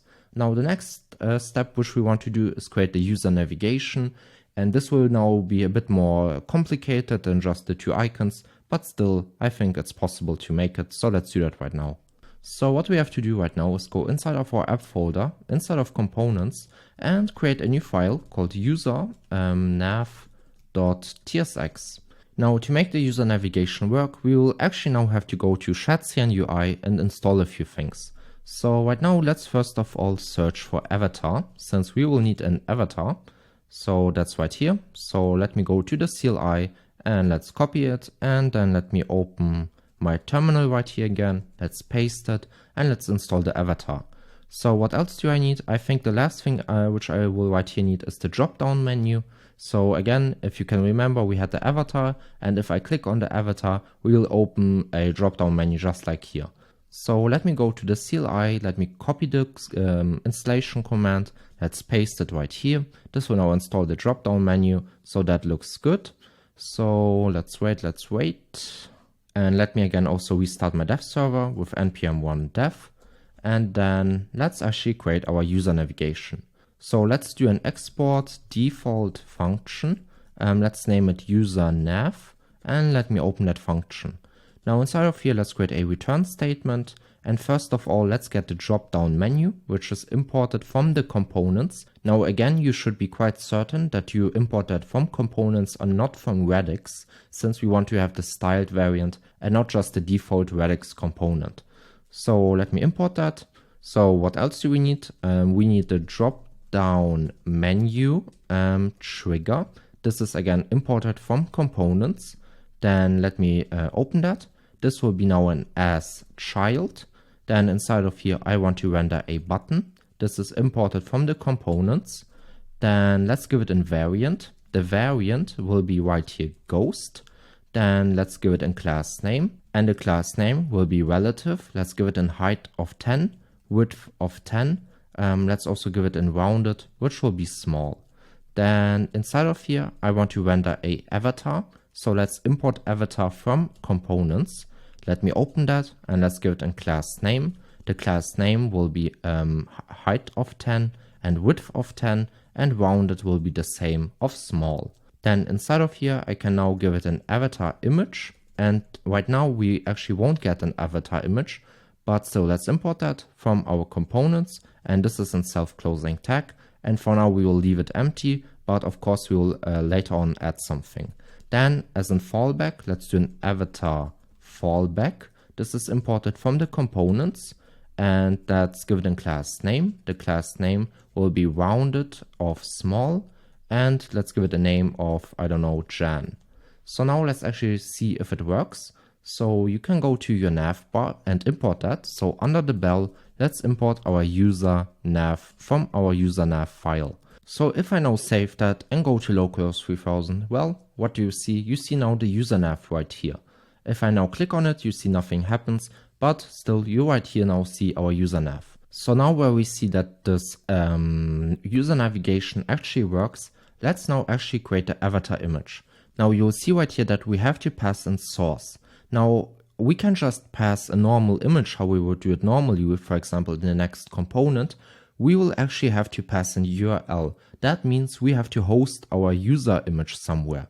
And for that, we will again actually use Supabase. So let's go to Supabase. So I'm now in my Supabase dashboard. Now let's go right here to storage. Let's create a new bucket. Let's name it just user image. Let's make it a public bucket and let me click on save. This will take a second. And now what do I want to upload here? Well, actually, if you again open my Explorer and click on public, right here we have an avatar.png. What I want you to do now is go to Supabase and upload this image. So let me do that real quick. So now you see I've uploaded this avatar image, and what I can do now is actually get the URL right here. So let me get the URL, and then if I go back to the user nav, I can pass it right here for the source. If I now save that and go back, so now you see our user nav button works, but still if I click on this button, nothing happens. So now let's actually create this whole drop-down menu content field. So for that, let's go right below this drop-down menu trigger and just above the drop-down menu. And let's get the drop-down menu content. This is imported from our components and not from Radix UI. Let's give it a class name, which will be width of 56. And then let's give it also an align prop. And this will be end. And let's say force mount. Then what else do we need? We will need a drop-down menu label. This is again imported from the components. Inside of here, let's now just create a div and let's give it a class name. This will be flex which will be call, and space y of 1.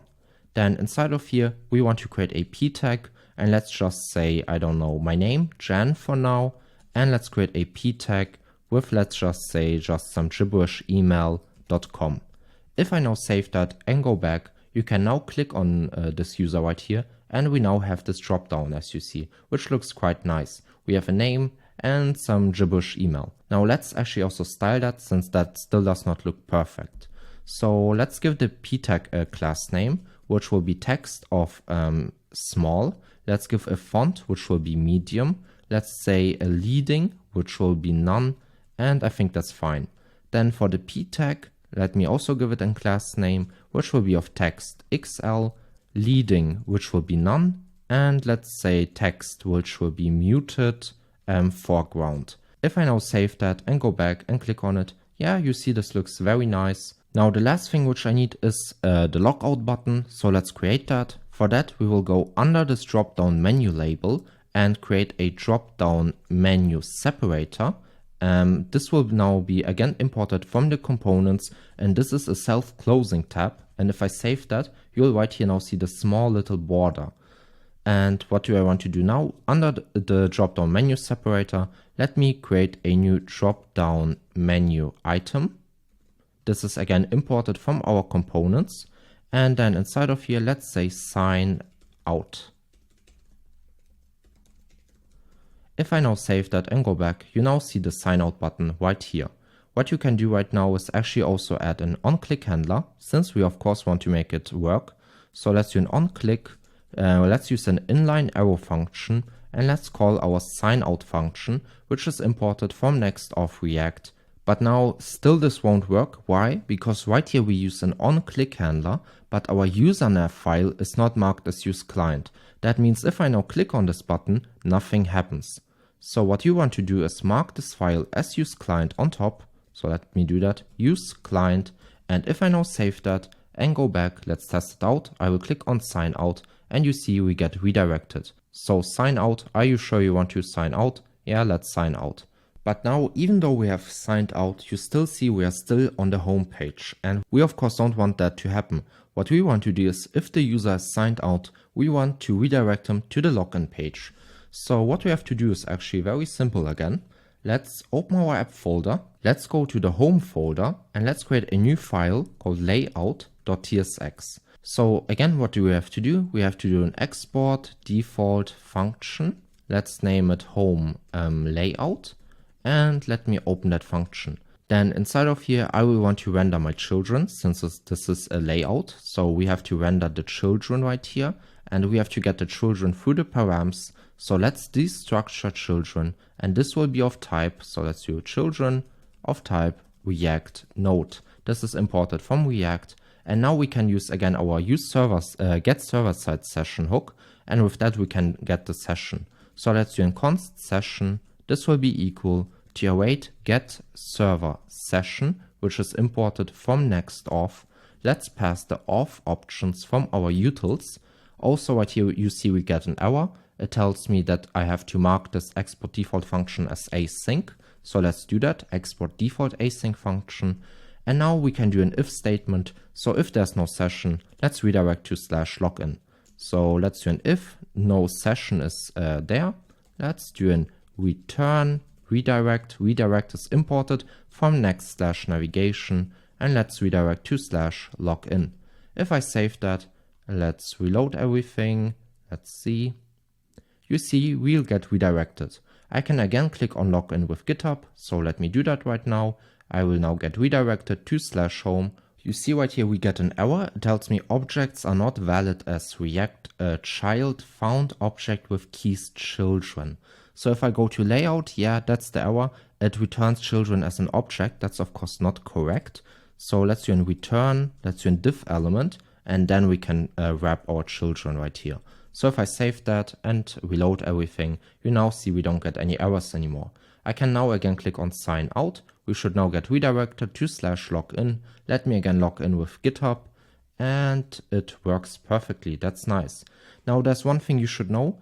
If I would now click on Google and would log in with the same email as GitHub, we will get an error. It won't work. So with Next.Auth, it does not automatically link accounts.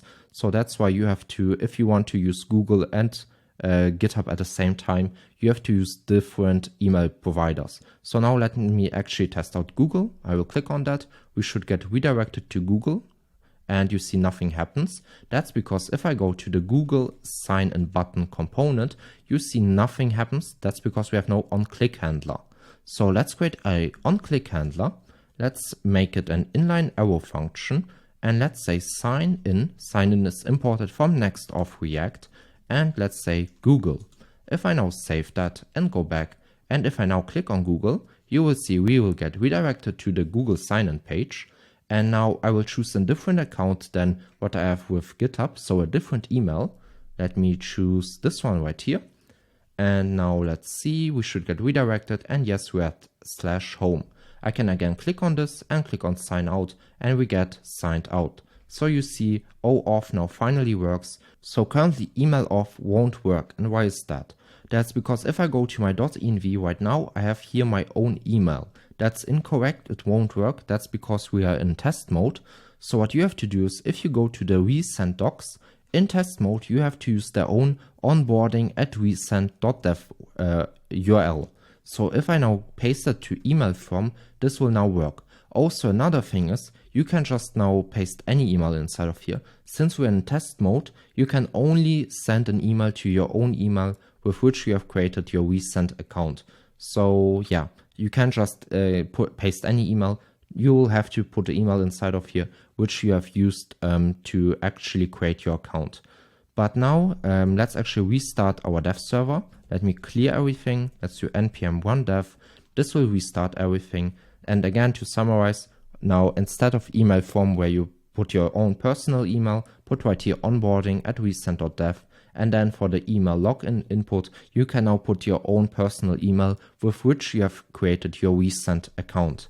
Now let's see if our dev server is again running. Nope, so let's wait for that. So now let's actually test it out. I will now just write some gibberish email, since we'll get an error. I already know that. So let's do test@gmail.com. And what has happened? Well, actually nothing has happened. We now just see in the URL, we have made a GET request, because in the URL, I see email is equal to test@gmail.com.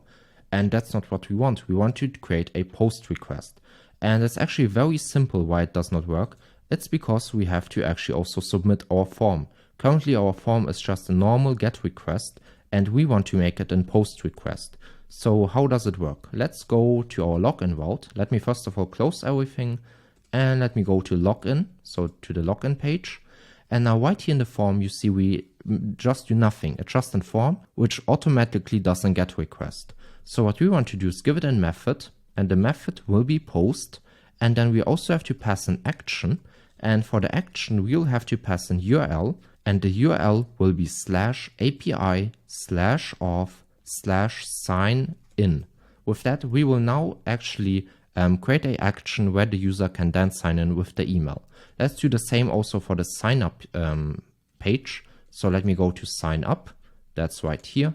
And let me do the same for the form. I will just paste it. So method post and the action, which is API auth sign in. If I now save that and go back, let me reload everything to make sure that everything works. And now let me make my actual email. So let's do that. And if I click on login, and then you will see we'll get redirected to the old Next-Auth website where I can now again put my email inside. So let me do that.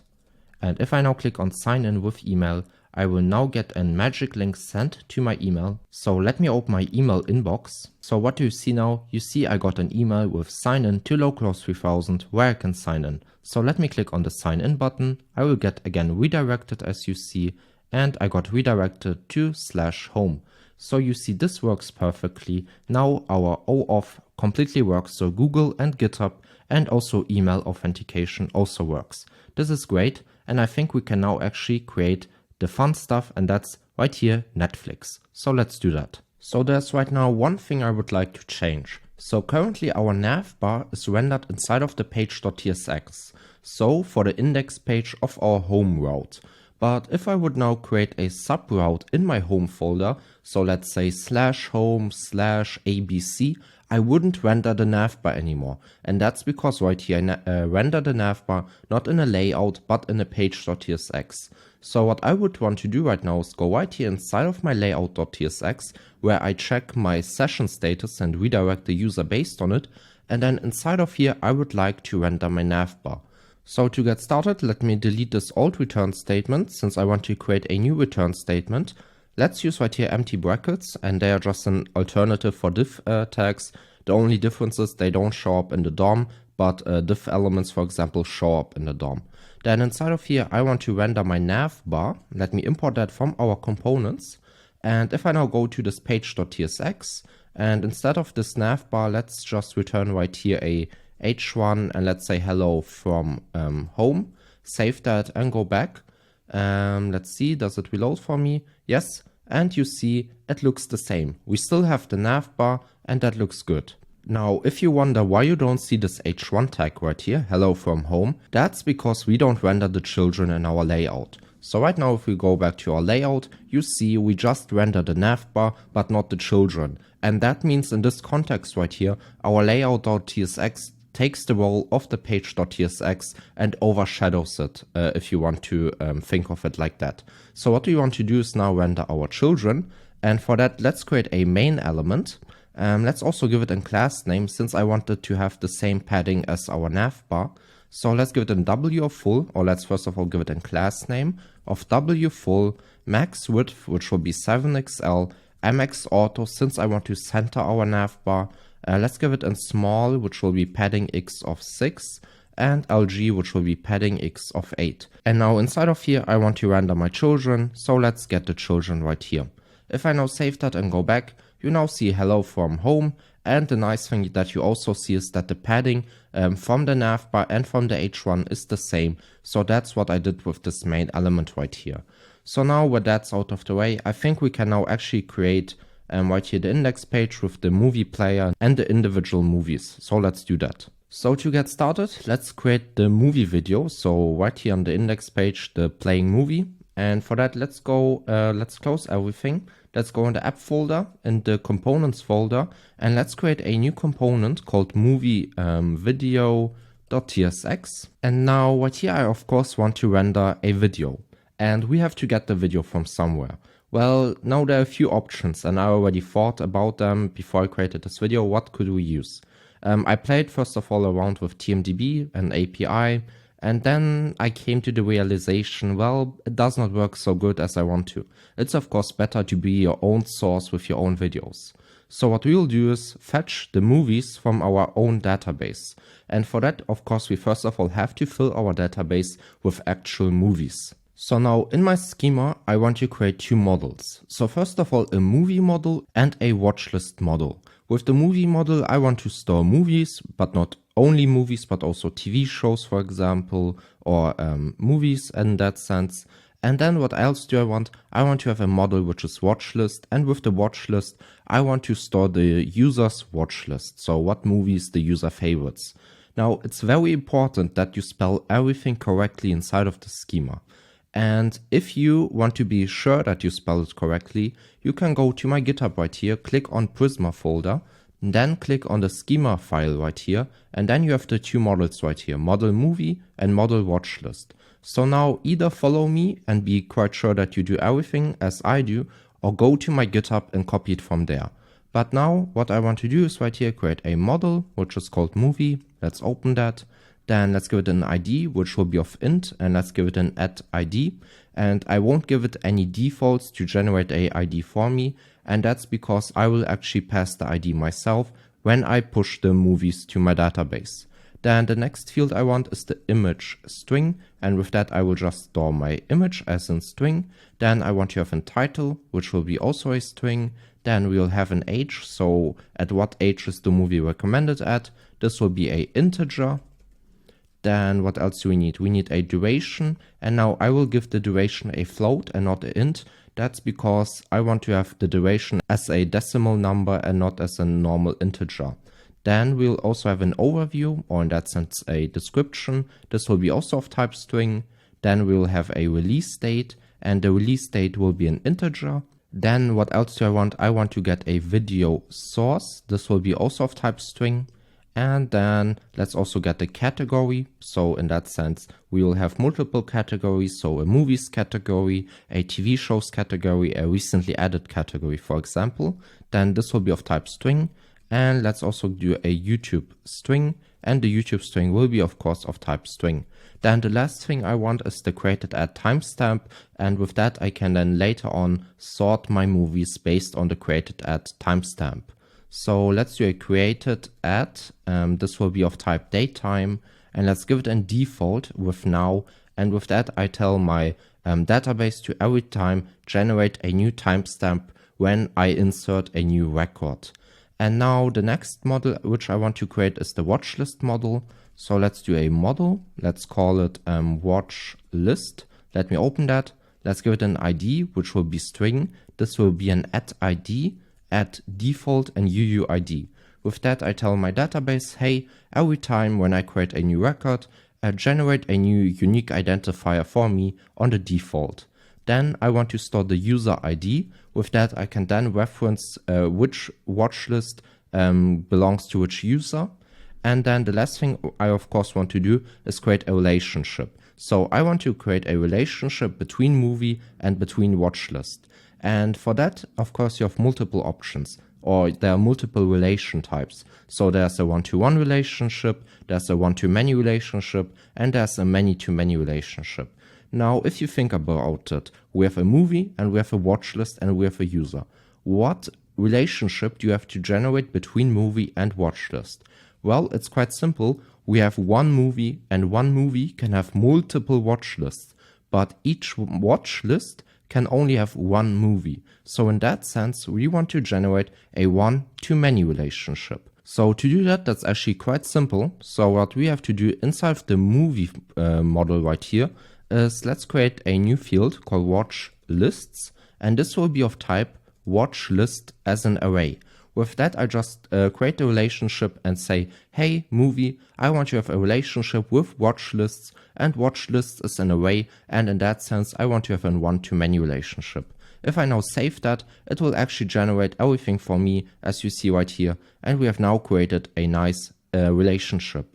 And one important thing is, if you want to have the same auto generation, you have to have the Prisma extension. So if you click right here inside of the extensions table, you can search for Prisma and then right here install that. That's very important. But with that out of the way, we have now created the schema. And again, I want to urge you, please double, triple check that everything is spelled correctly, because you don't want to get any errors. I will also check it right now, and then I will come back. So after double checking, it seems like I've not misspelled anything, which is very nice. So what I can do right now is actually push my schema to our database at Supabase, since right now both the schemas are not in sync. So our schema right here with Prisma, or in our local environment in that sense, is not in sync with our production database at Supabase.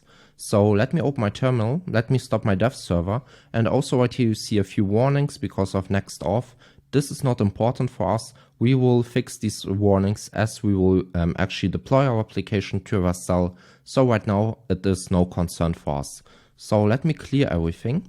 And then what I want to do is an npx prisma db push, since I want to push my schema to my Postgres database. So now you see our schemas are in sync. So let's do an npx prisma generate just to generate our new Prisma client. So now where our database is actually created, or the models in that sense, we of course also have to seed our database, since right now our models is completely empty. So what I want you to do is actually go to my GitHub, since if you go to my GitHub and check the seed folder inside of the app folder, we'll have a file called page.tsx.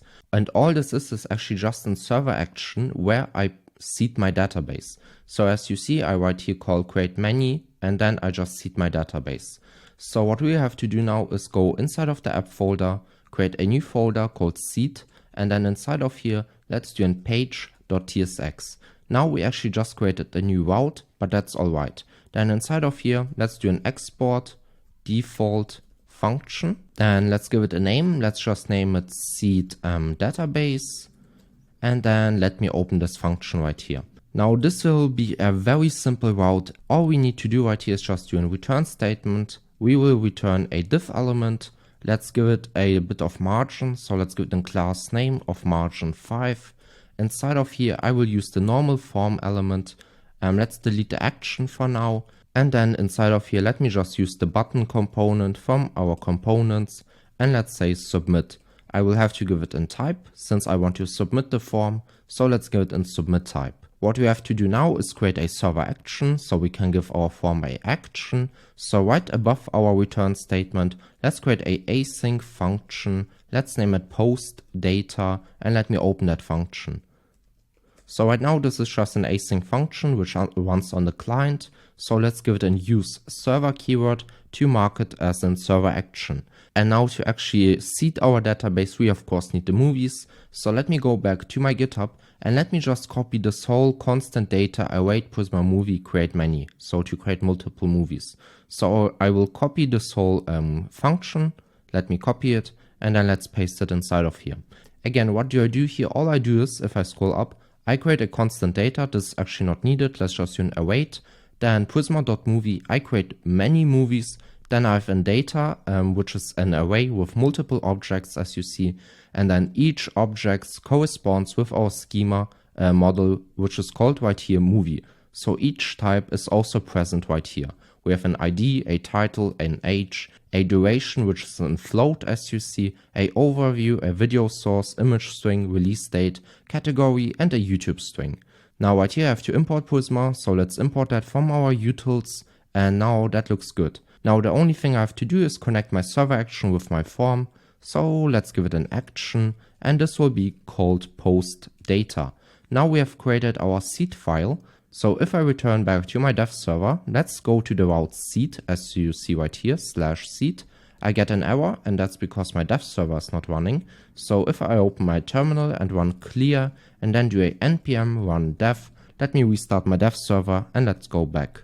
So now I'm on /seed and as you see I have now my button, so let me just click on it. This will take a few seconds, let's wait for that. And now I can again open my terminal.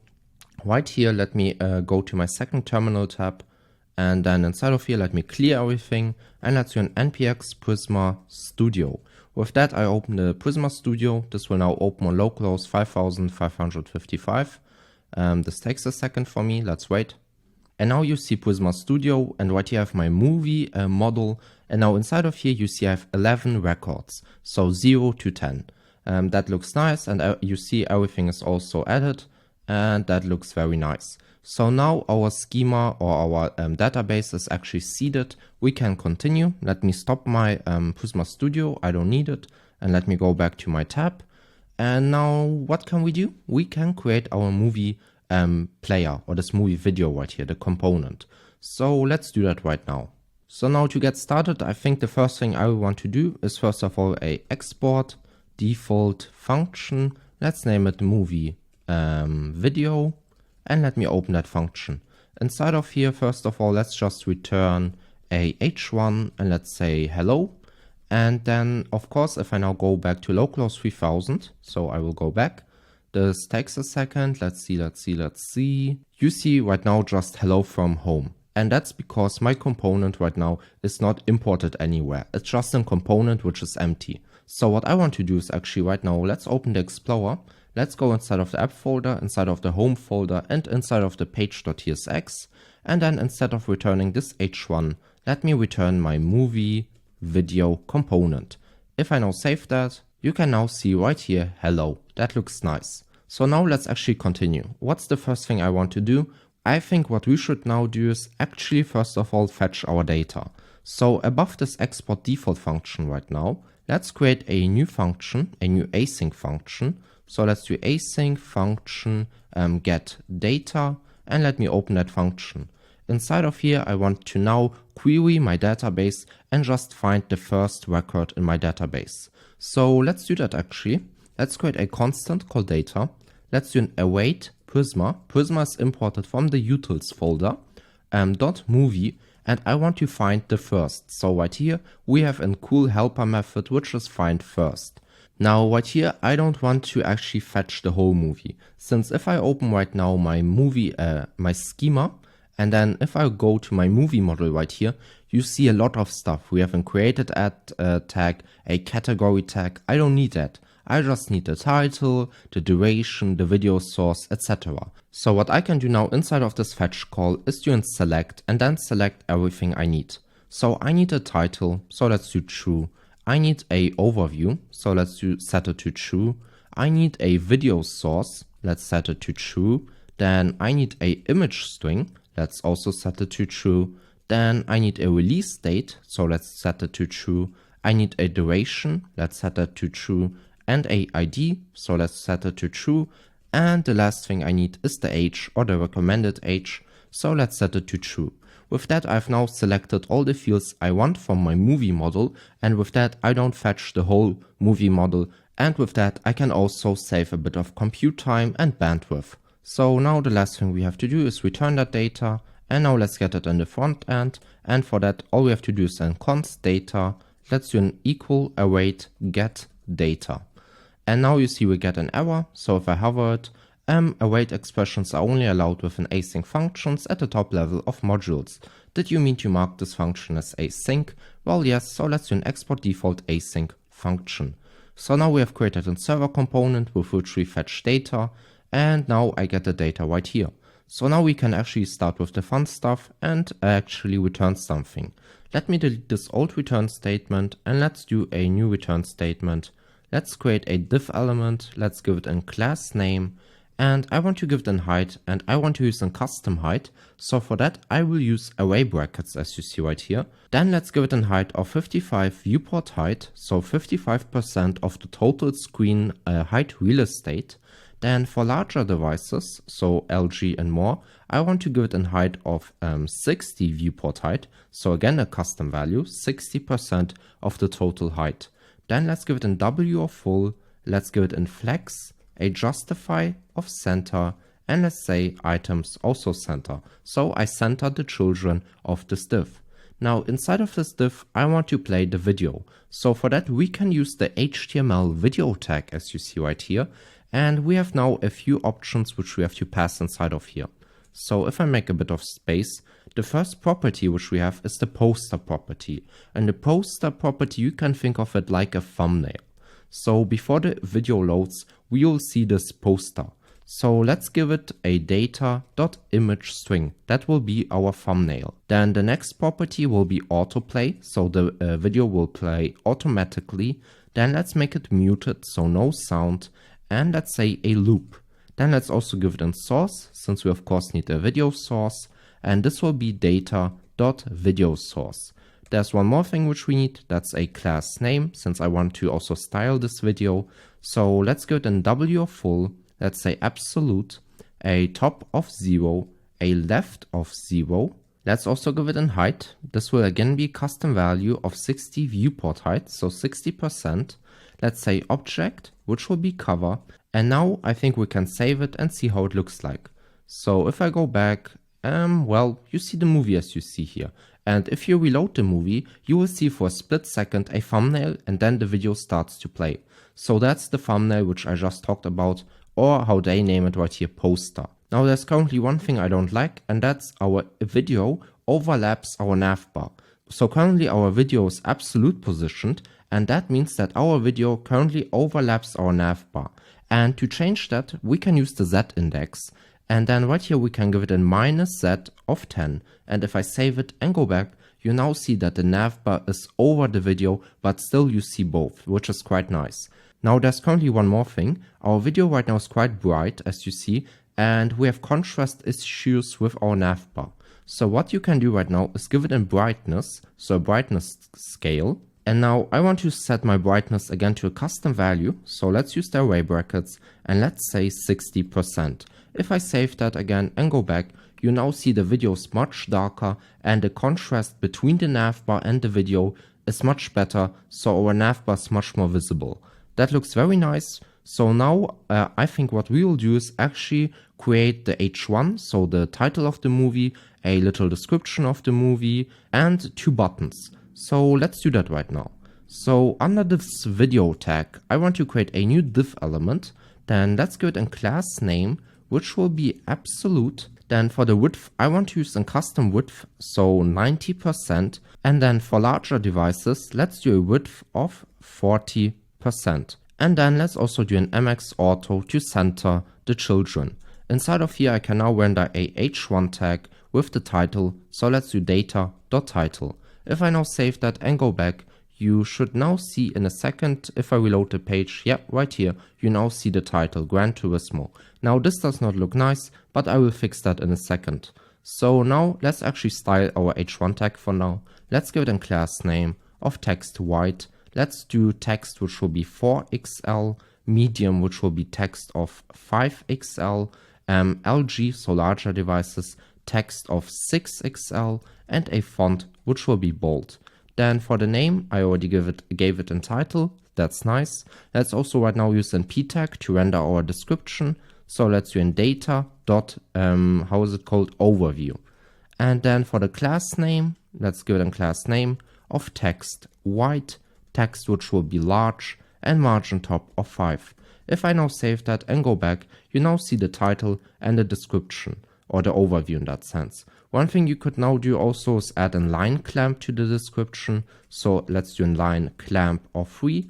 And with that, I limit the overview to be maximum of 3 lines, as you see right here. Now, the last thing I want to do is add 2 buttons actually. So one button to see the video and one button to learn more. To do that, I will go under this p tag right here and create a new div element. Then let's give it a class name of flex, gap x which will be 3, and margin top of 4. Inside of here, I want to now render 2 buttons. So let's use the button component. Let me import that. And for now, let's just say see more. And then let's render another button. And let's for now just say learn more. So now you see our title, our description, and the 2 buttons. Now, even though that looks fine, one thing I don't like is that it's centered. And if I go back, that's because I gave it right here justify center. And with that, I of course center my children.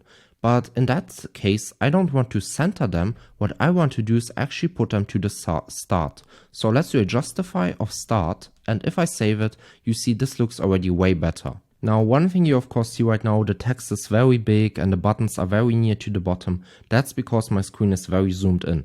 But in the normal case, when you use 100%, you see this looks way better. But for you, it's a bit too small. That's why I have to zoom in for you. But still, that looks very nice. Now, the buttons, of course, are not styled and don't look good. But I will change them later on when we actually add the interactivity for them, since right now they are only buttons. But now one thing we can check is how does it look on mobile. So if I make it a smaller device, one thing you would see right here is it right here actually touches the border or the corner of the screen in that sense. I don't want that. So what you can do for that is right now go to your page.tsx inside of the home folder. So right here. And then instead of just rendering the movie video, let's actually render a div element with the movie video as a child, and then let's style our div element and let's give it a class name of padding 5, and on larger devices I don't want to have any padding, so padding 0. If I save that and go back and make the screen again a bit smaller, so a mobile device screen, you see now it does not touch the screen and this looks very nice in my opinion. So with that out of the way, now let's actually create 2 movie tabs right here at the bottom. So a recently added movie tab and a, I guess, my watch list tab. So to do that, let's create a h1 tag under this movie video. Let's say recently added. And let's give it also a class name, which will be text of 3XL, font which will be bold, and I think that's fine. If I now save that, you right here see recently added, and what I want to do now is render the videos which were recently rendered. And for that, we'll actually create a new component. So let's go inside of the app folder, inside of the components folder, and let's create a new component called recently added.tsx. So I'm now inside of the recently added component, and the first thing that we have to do is the same as always. Let's create a export default function. Let's name it recently added, and let me open that function. Inside of here, let's do a return statement, and let's say a p tag, and let's say hello from the component. If I now save that and go back and reload the page, you of course see nothing. And that's because our component is currently not hooked up to this route. So let's go inside of the home folder and inside of the page.tsx, and then under the h1 tag, let's import our recently added component. This is again a self-closing tag. Let's save that. And right here now you see recently added and hello from the component. So now we can fetch the data and then show the movies. So let's do that. So before we do any UI stuff, we of course have to fetch our data. So above the export default function, let's do an async function. Let's call it getData, and let me open that function. Inside of here, I want to now fetch the most recent movies, and I will actually sort them by the created add date to again get the most recent ones. And I will also limit the maximum items to 4. So I only want to get 4 movies from my database. So let's do that. So let's create a constant. Let's call it data. This will be equal to await Prisma. Prisma is imported from our utils folder. .movie .find many, since I want to find many movies. Now inside of here, I want to again select a few things. I don't want to fetch the whole movie, but I only want to fetch a certain part of the movie. And with this, I again reduce the compute time and also a bit of the bandwidth. So let's do a select. And what do I want? I want the ID. So let's set that to true. I want the overview. Let's set that to true. Let's get the title. Let's set that to true. Let's get the watch lists. Let's set that to true. And let's get the image string. Let's set that to true. And let's get the video source. And we will set this also to true. Now, again, I want to order these items since I only want to get the most recent ones. So let's do a order by. And then we want to get the created at timestamp, and we want to make it descending since we want to get the most recent date, and therefore we have to do it as descending and not ascending. And again, if you can remember, I only want to get 4 items back, so we can use the take property and we will only take 4 items. Now we have written our fetch call, so now we can return our data which we fetch. In the front end, we can now do a constant data, which will be equal to await get data. Now you see if I hover over await, I get an error. Await expressions are only allowed within async functions at the top level of modules. That means we have to mark our function as async, and now you see we don't get any errors anymore. So now we can actually start. So let me delete this old return statement, let me create a new return statement, and let's start off with a div. I first of all have to give it a few class names, so let's do a grid, because if you again can remember, on larger devices I want to have a grid of 4 items, but of course if we are on smaller devices there isn't enough size to show all 4 images or all 4 movies horizontally. That's why when we're on smaller devices, I only want to show them in a column of 1. If we're on a bit of bigger devices, so for example small or medium devices, I want to show 2 or 3 columns. And if we are on large devices, so right now on a MacBook or on any computer, we want to show 4 columns, so all 4 movies horizontally. So now let's take this theoretic stuff and put it into practice. So if we are on a small screen, let's make grid calls 1.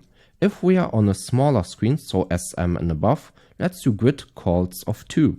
If we are on a medium device or above, let's do a grid calls of 3. And if we are on a large device, let's do LG grid calls of 4. Now the last thing I want to do is give it some margin on top. So let's do margin top of 8. And I of course want to do a bit of gap between the movies. So let's do a gap of 6. Let me now map over our movies inside of here. So let's do a data.map. Let's get a movie and let me just return that. Now inside of here, let me render a div element. We of course have to give it a key to prevent any hydration warnings, and we'll give it a movie.id, and let's give it a class name of relative and height, which will be 48.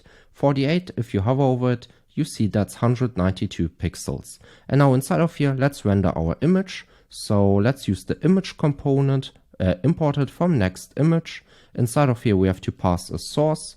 For the source, this will just be movie.imageString. Then we need a alt tag. For the alt tag, we will say movie. Let's also give it a class name, which will be rounded of small. Let's also do a absolute. Let's do a width of full. And let's do a height of full. If I now save that and go back and reload everything, let's see, and we get an error image, is missing required width property. So we have to give our image a width and height property. So let's do a width of 500 and let's do a height of 400. If I now save that and go back, let's see, error invalid source prop on next image. Hostname image.tmdb is not configured under your images and next config. So let's actually do that. To do that, let's go to our next.config.js right here. And again, why do I have to do that? Well, if you fetch images from a remote data source, so in that sense right here from TMDB, we have to actually tell Next.js, hey, these images come from this URL. So right here you can optimize these images. And if they're not coming from this URL, that means that this is probably a malicious attack and those images are not for me. So hey, don't optimize them, only optimize the images which come from this certain host name. So to do that, you can follow this link right here. Let's copy that and let's paste it in a new tab to see what Next.js tells us. And what does it tell us right here? Possible ways to fix it. Add a protocol, host name, port, and path name to the images.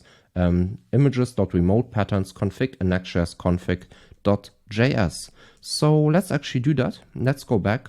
And then inside of this object, we have to get our images.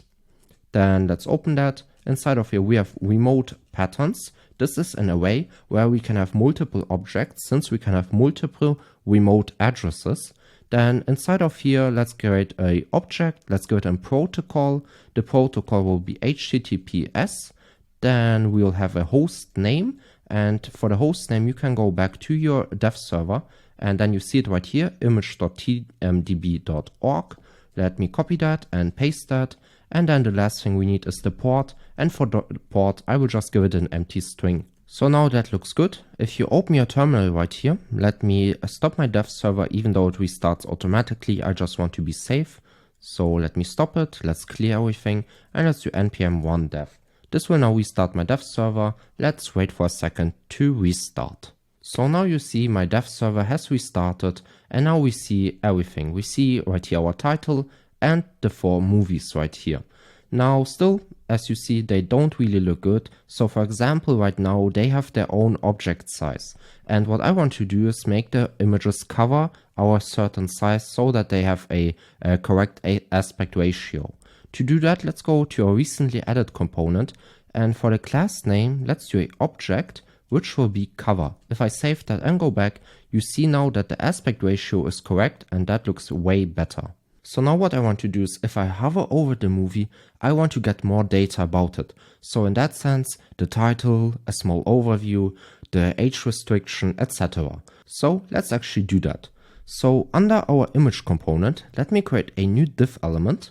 Let's give it a class name of height 60. Let's do relative set of 10. So if I hover on the image, I want this hover overlay to overlap our image right here, as you see. Then let's give it a W of full. Let's give it a transform. Then I want to have a transition. Let's also give it a duration, which will be 500 milliseconds. And a hover, which will be scale of 1 to 5, so 125%. Let me also give it an opacity. So when we don't hover on it, I want to have an opacity of 0, so the user does not see it.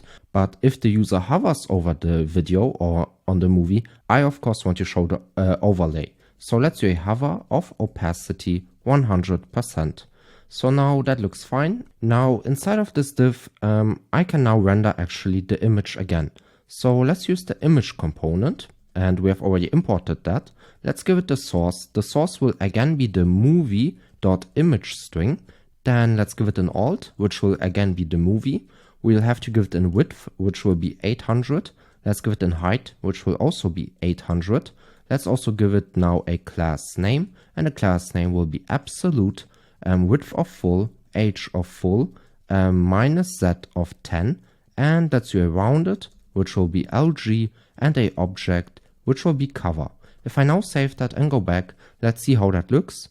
So I now hover on each image and you see this little overlay right here. That looks quite nice in my opinion. What I want to do now is actually now render the text, so the title, description, and the play button as I already said. And for that I will create a separate component since we'll use it for multiple pages actually. So let's go again in the app folder, components folder, and let's create a new component called movie card.tsx. Let's do an export function, let's say movie card, and let me open that function. Inside of here, let's do a return statement, and let's return for now a h1, and let's say hello from movie card. If I now save that and go back, we can now actually import our component under our image. So let's import movie card right here. Let's save that. Let's go back. And if I now hover on each movie, you see on the top left corner our hello from movie card. That looks alright, but now there's one thing. If I hover over this movie right here, you see our text is white and the image is quite bright. that means that we don't have really a contrast and you can't really see the text. So for that, what we have to do is actually wrap our image in another div and then actually lower the brightness, so make it so give it a dark overlay. So what I will do now is copy this movie card and image, then wrap it inside of a div element, and now let me style this div element. So let's give it a class name, which will be bg of gradient dash to dash bottom. So I want to have a gradient to the bottom. Then let's do from transparent. So on the top, I want it to be transparent via, let's say black, and let's give it an opacity of 50% with the slash to normal black 100. Then let's give it a Z of 10, and let's do a width of full, a height of full, a rounded, which will be LG, a flex, items, which will be center, and a justify, which will be also center. If I now save that and go back, and if I now hover on each image, you now see that the text is centered. We see now this gradient from the top to the bottom, where on the bottom we have this more darkish color, and on the top we have a transparent color. We see that the image is actually rounded, so that looks nice. One more thing we can do is add a border to just see it a bit better. And if I go back, yeah, I think that looks quite nice actually. So now everything is centered, we have this gradient. I think we can now actually come back to the movie card and now render the title and everything else. So for that, I will actually create a interface, since we will need a few things. So what I will do is on top, create a interface inside of the movie card, and let's name it iApp props, and let me open that. Inside of here, I will want to get a few things. So I will want to get a title, which will be of type string. I will want to get an overview, which will be of type string. I will want to get a movie ID, which will be of type string. I will want to get a watch list, which will be of type boolean. And with this, I will then later just check, hey, has the user added this movie to the watch list? If so, I will set the boolean to true. If not, then false. Then I will have a watch list ID, which will be of string. And we will need this later on to delete our movies from the watch list. And let's get a YouTube URL, which is a string, so that the user then can click on the movie and actually see the trailer. So now I want to get these items through my params. So let's destructure it and give it the type of iApp props. Inside of here, I can now click actually on Control Spacebar, and you see that we get all of these items. So let's get the movie ID again, the overview, the title, the watch list ID, the watch list, and let's get the YouTube URL. If I now go back to the recently added page right here, you now see I get an error if I click on movie card. And it tells me right here, if I hover over it, type empty object is missing the following properties from iApp props. Title, overview, movie ID, watch list, and 2 more. So all it tells me in basic terms is, hey, you have to add these properties, please do that, because if you don't do it, movie card won't work as you want to. So let's do that and let's follow the request. So let's give it a movie ID. This will be of type movie.id. Then we will have a overview. This will be of movie. How is it called right here? Overview. And then right here you see right now I get an error and it tells me type number is not assignable to type string. So what's the error? In movie card, I told my iApp props right here, hey, I want to get a movie ID and I expect it's a type string. That's incorrect. The type should not be string, but it should be type number. And if I now save that and go back, you see this error has now gone, since the type movie ID is coherent with the type that I have added right here in my iApp props. So what's the other properties we need? The title, this will be of type movie.title. What else? We have a watch list ID. Now right here for watch lists ID, we actually, if you hover over data, you see we get in watch lists array back. But I already know that we only get one item inside of the watch lists array. That means what I can do actually is get the movie.watchlists. I can get the first item with this array brackets 0, and then I can get the .id. If I wouldn't add the 0 with an array, so I can delete that, you see I get an error because it thinks, or it not thinks, it's true, watchlist ID is a map, or an array, I'm sorry, and with that I can't get the ID. That's why I have to use an array with 0 to get the first item inside of the array, and then I actually know, hey, I can now get the items from which I want the ID. Then the next property is the YouTube URL, and this should be of type movie.youtube. And as you see, I don't have it, so let's check our fetch. ID, overview, title, watch lists, image string, video source. This is incorrect. I don't need the video source, but I need the YouTube string. So if I go back, I can now add my YouTube string. Then the next property which we have is the watch lists. And now if you can remember again, if I go to the movie card, our watch list is a boolean. And with that, I just know, hey, this movie has been added to the watch list, or no, this movie hasn't been added to the watch list. And to actually achieve this and give this data to the movie card, I have to do internally. So movie.watchlists, and then inside of here, let's check if the length is bigger than 0, then I can set it to true. And if this is false, I can set it to false. And again, to summarize, what do I do here? Well, I check, hey, the watch list is an array. If the length is bigger than 0, so if there's an item, then I tell the movie card, I know that there's a movie inside of the watch list, so I can mark it as true. If this is false, that means if the watch list array has no items, and so the length is 0, I know, hey, there is no movie inside of this watch list, so let's set it to false. That's all we do right here. And then we can also add a key, and the key will be movie.id. So now we have added all of our properties to the movie card, and we can now continue with the movie card actually. So inside of here, let me delete this old return statement. Let me use these brackets right here, and then let me create a button, a normal button now, not the normal button which we use. Let me use our Lucid React icon. So let me search for play circle. Let me import that. Let me also give it a class name, and this will be of height 20, width 20. And then for our button, let me also style it. Let's give it a class name of margin top of 14. So if I now save this and go back, we get an error, cannot read properties of undefined reading ID. And well, the problem is that we have to add a question mark right here. Why the question mark? Because the watch list ID can be empty. So our watch list can have no items, and that's why our ID can also be undefined. If I add this question mark, I'm now tell our React code, hey, I'm not sure if the ID exists. It could be defined, it could be undefined. And now we get also an error right here. Type void is not valid JSX element type. So the error is right here. I have not created a return statement. Dumb mistake by me. So let's do a return, and let me again paste the code. So if I now save that and go back, and let me also save the recently added component. So now I can go back to Chrome, reload everything. And now you see if I hover over the images or over the movies, I get right here the overlay and display button. But if I click on it, of course, nothing works right now. But I will fix that. So now what else do we do? I think we could now actually render our watch list or this icon. So if the user has favorited the movie, I can show a red icon or red heart icon, and if not, then not. So under the button, let's create a div element. Let's do a class name of right 5, top, which will be also 5, a absolute positioning, and let's do a z of 10.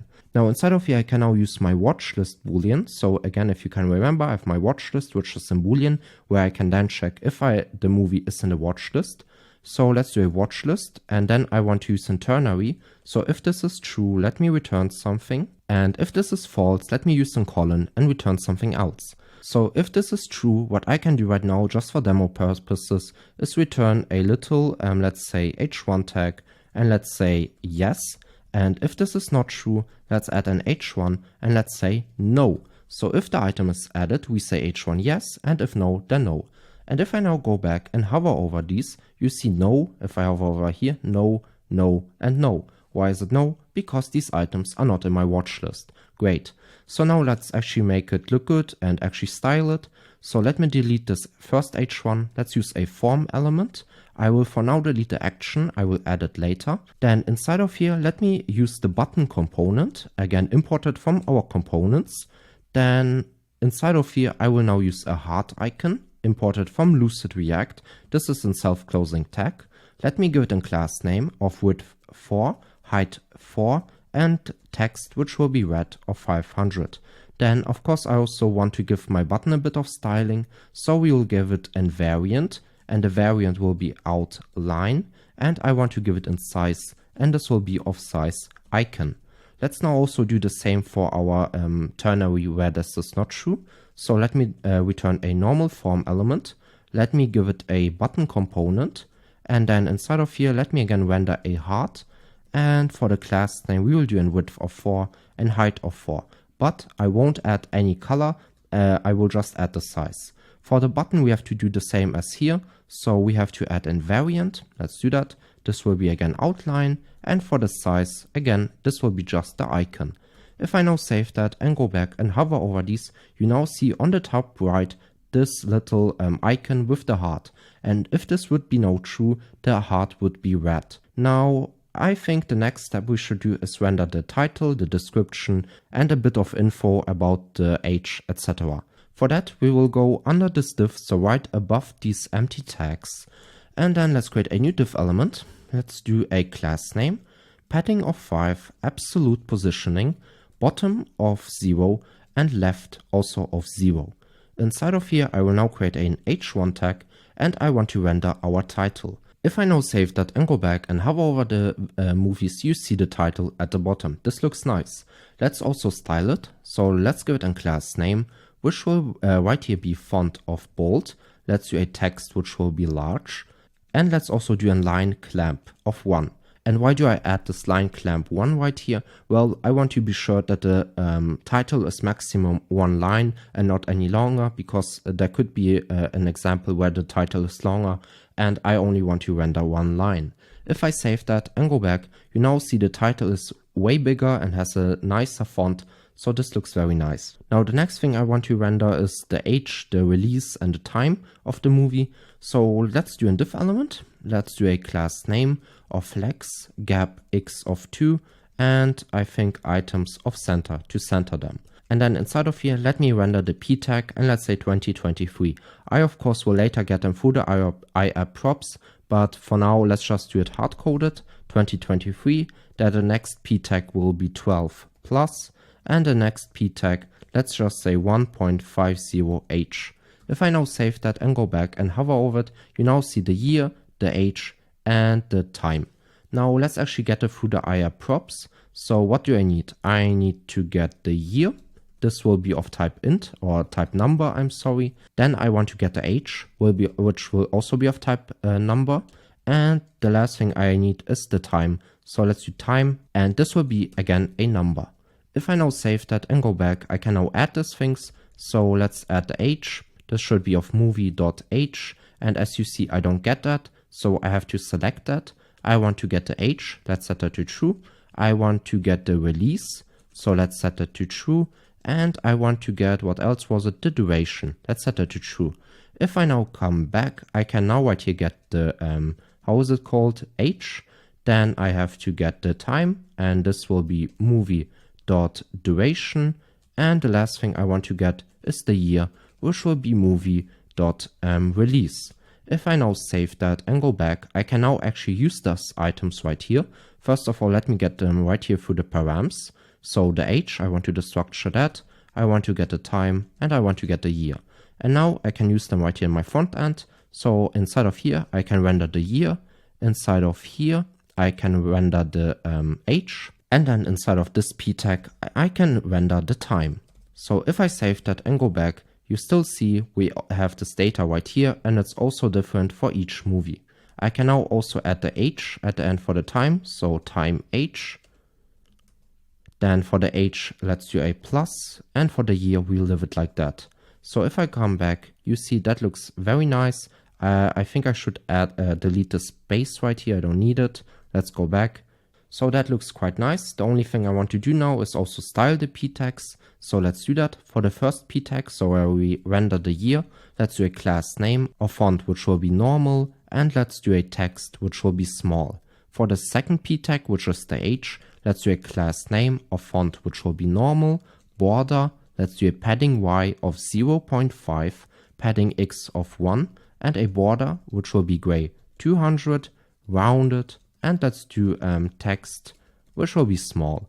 If I save that and go back, you now see that our age right here has a nice little border, and I think that looks way better. And then for our time, let's also style this p tag. Let's give it a class name of, let's say, font, which will be normal, and text, which will be small. So that looks very nice. And now let's actually render our overview. So under the p tag and under the div tag, let me get a new p tag. And inside of here, let me render the overview. If I now actually save that and go back and hover over our movie, you see, yeah, that does not look good at all. The overview is way too long. So let's style that. So let's give our p tag a class name. I want to give it a line clamp of 1. I want to give it in text of small. I want to give it in text, which will be gray, of let's say 200. And let's also give it in font of light. If I now save that and go back, you now see that this description is only 1 line long. And because of the line clamp, we limit the size, and at the end we have these 3 dots. So that looks very nice in my opinion.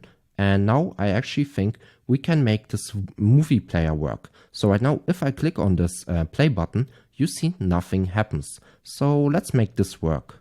To make this work, I will again go inside of my app folder, inside of the components folder, and create a new component called play video modal.tsx. Now inside of here, let's start as we always do with an export default function. Let's name it play video modal, and let me open that function. And then inside of here, I can for now just return, let's say, a h1 with hello. And for now, I will actually return nothing inside of here. For now, let's actually create an interface because I want to get a few params first. So let's do an interface, iapp props, and then inside of here, I want to get a title of type string.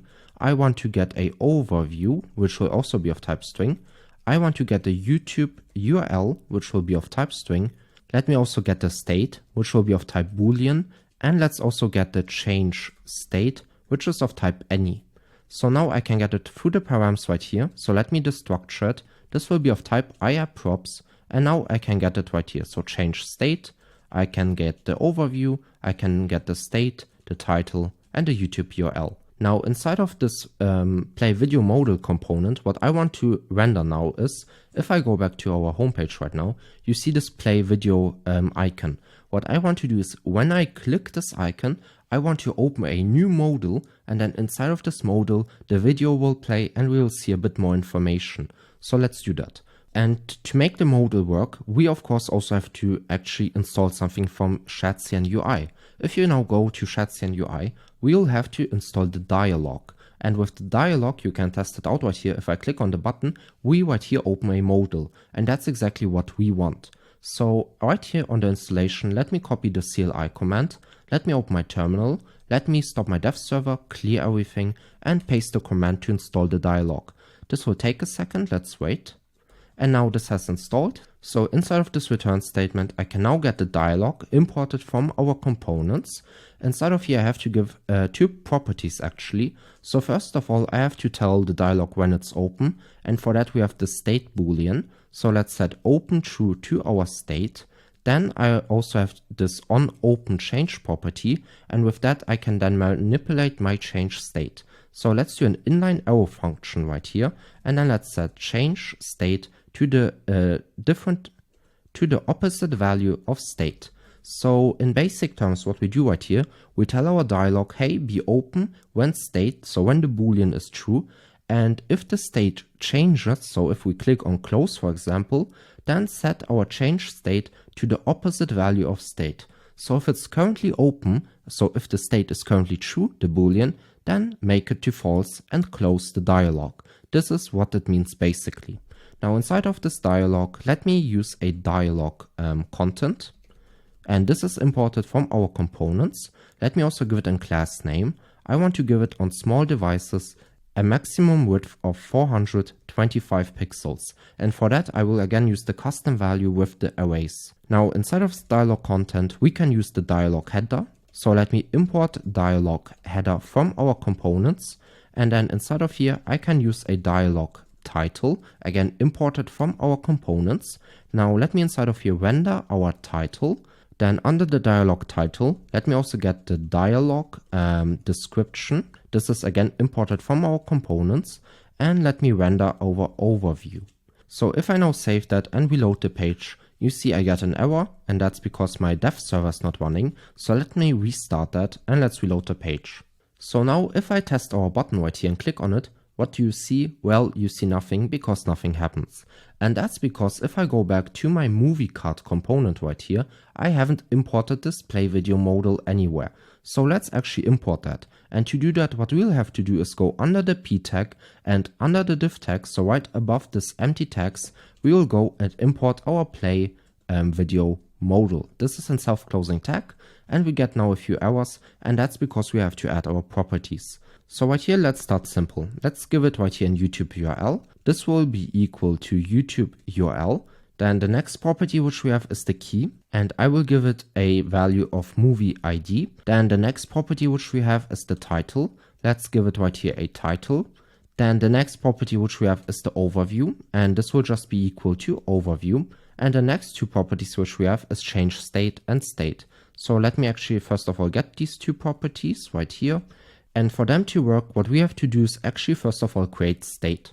So on top right here above the return statement, let's create a normal useState hook. So let's right here get our getter, which is open, and our setter, which is set open. And this will be equal to useState, and the default state will be false. And what I can do now for our state is add my open, and for my change state is get my setter, which is set open. So now you see we don't get any errors anymore actually. And now if I go back and reload the page, we get an error. And it tells me right here, you're importing a component that needs useState. It only works in a client component. So to make it short right now, inside of our movie card currently is a server component. But since we want to use useState, which has to hydrate on the client, we have to mark this component as useClient. So on top, let's actually do that and mark it as useClient. If I now save that and go back, actually reload the page, you see we don't get any errors anymore. So now if I actually try and click on a circle right here, let me do that, nothing happens. Why is that? That's because right now in the movie card right here, you see our button for our play circle does absolutely nothing. But what I want to do is if I click on it, I want to set open to true. To do that, that's very simple. Let's add an onClick handler. We'll have an inline function right here, inline arrow function. And then let's set open to true.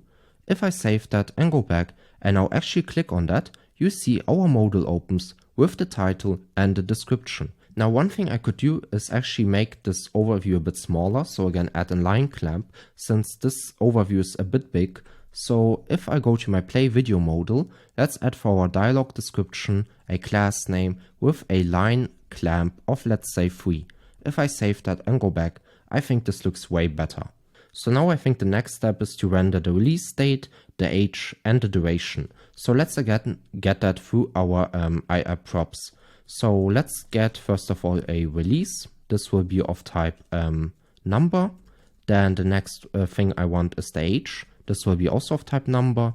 And I want to get a duration, which will be also of type number. Let me also get it right here in the structured. So age, let me also get duration, and release.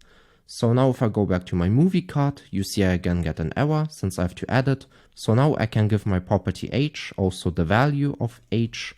Then let me also get right here the duration, which will have a value of time. And then the last one is release, and this should be just year.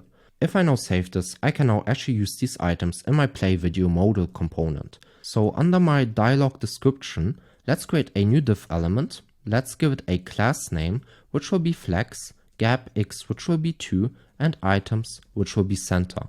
Then inside of here, I want to render a p tag, and inside of here, let's actually render the release state, so release. Now under the release state, I want to render the recommended age, so let's do a p tag, and let's render the age, and then the last p tag will just be the duration, so let me render the duration. If I now save that and go back, you now see the release date, the recommended age, and the time. Let me also add an age for duration and a plus for age, since that's a minimum age. And let me also actually style the age. So let's give it a class name, and this will just be border, padding y again of 0.5, padding x of 1, and border, which will be gray, of 200. Let's also give it in rounded, and I think that should be all. If I now go back, you see this looks very nice. So now the next thing which I want to do is actually play the video, or the trailer in that sense. And that's again very simple. Let's go under the dialog header and let's render a iframe. Now for the iframe, we have to add in source, and the source will just be the YouTube URL, and we will have to add in height. The height will be 250. If I now save that and go back, what do you see? Well, you see right here our trailer. I can then click on that and watch the trailer. Also right now you see the width is not completely 100%, so let's add a class name of W full. If I now save that and go back, you see that looks very nice. I can now also check right here this movie, or let's check this movie right here. This works perfectly as you see. So now our modal is fully working and I can hover on each movie as you see right here. So now what's the next step? Since that works everything, I think what we could do now is make these two buttons work right here. So the see more and the learn more button. So let's do that. So to do that, let's actually go back to this component, and this component is called movie video. So let me open that. And now you see right here we render two buttons. Now if you can remember again, if you go to the play video modal, we have to pass state. And I think you should already understand that in Next.js 14, if you want to use state, the component have to be marked as use client.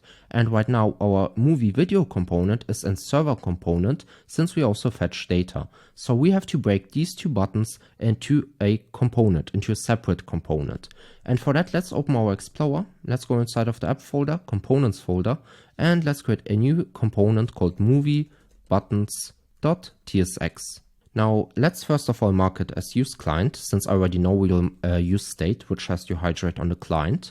Then let's first of all create a function. So let's do an export default function. Let's name it movie buttons, and let me just return that right here. Now for the return statement, let me return that. Let's use empty brackets, since I don't want to show it up, since I don't want to use a div that shows up in the DOM. Then let's use the button component. We have to import that from our components. And then inside of here, let's just say play. Let me also actually use an icon before the play. So let's say, let's search for play circle. So we'll import that from Lucid React as always. And we also have to get a bit of styling. So margin right of 2. Let's give it in height, which will be 6, and width of 6.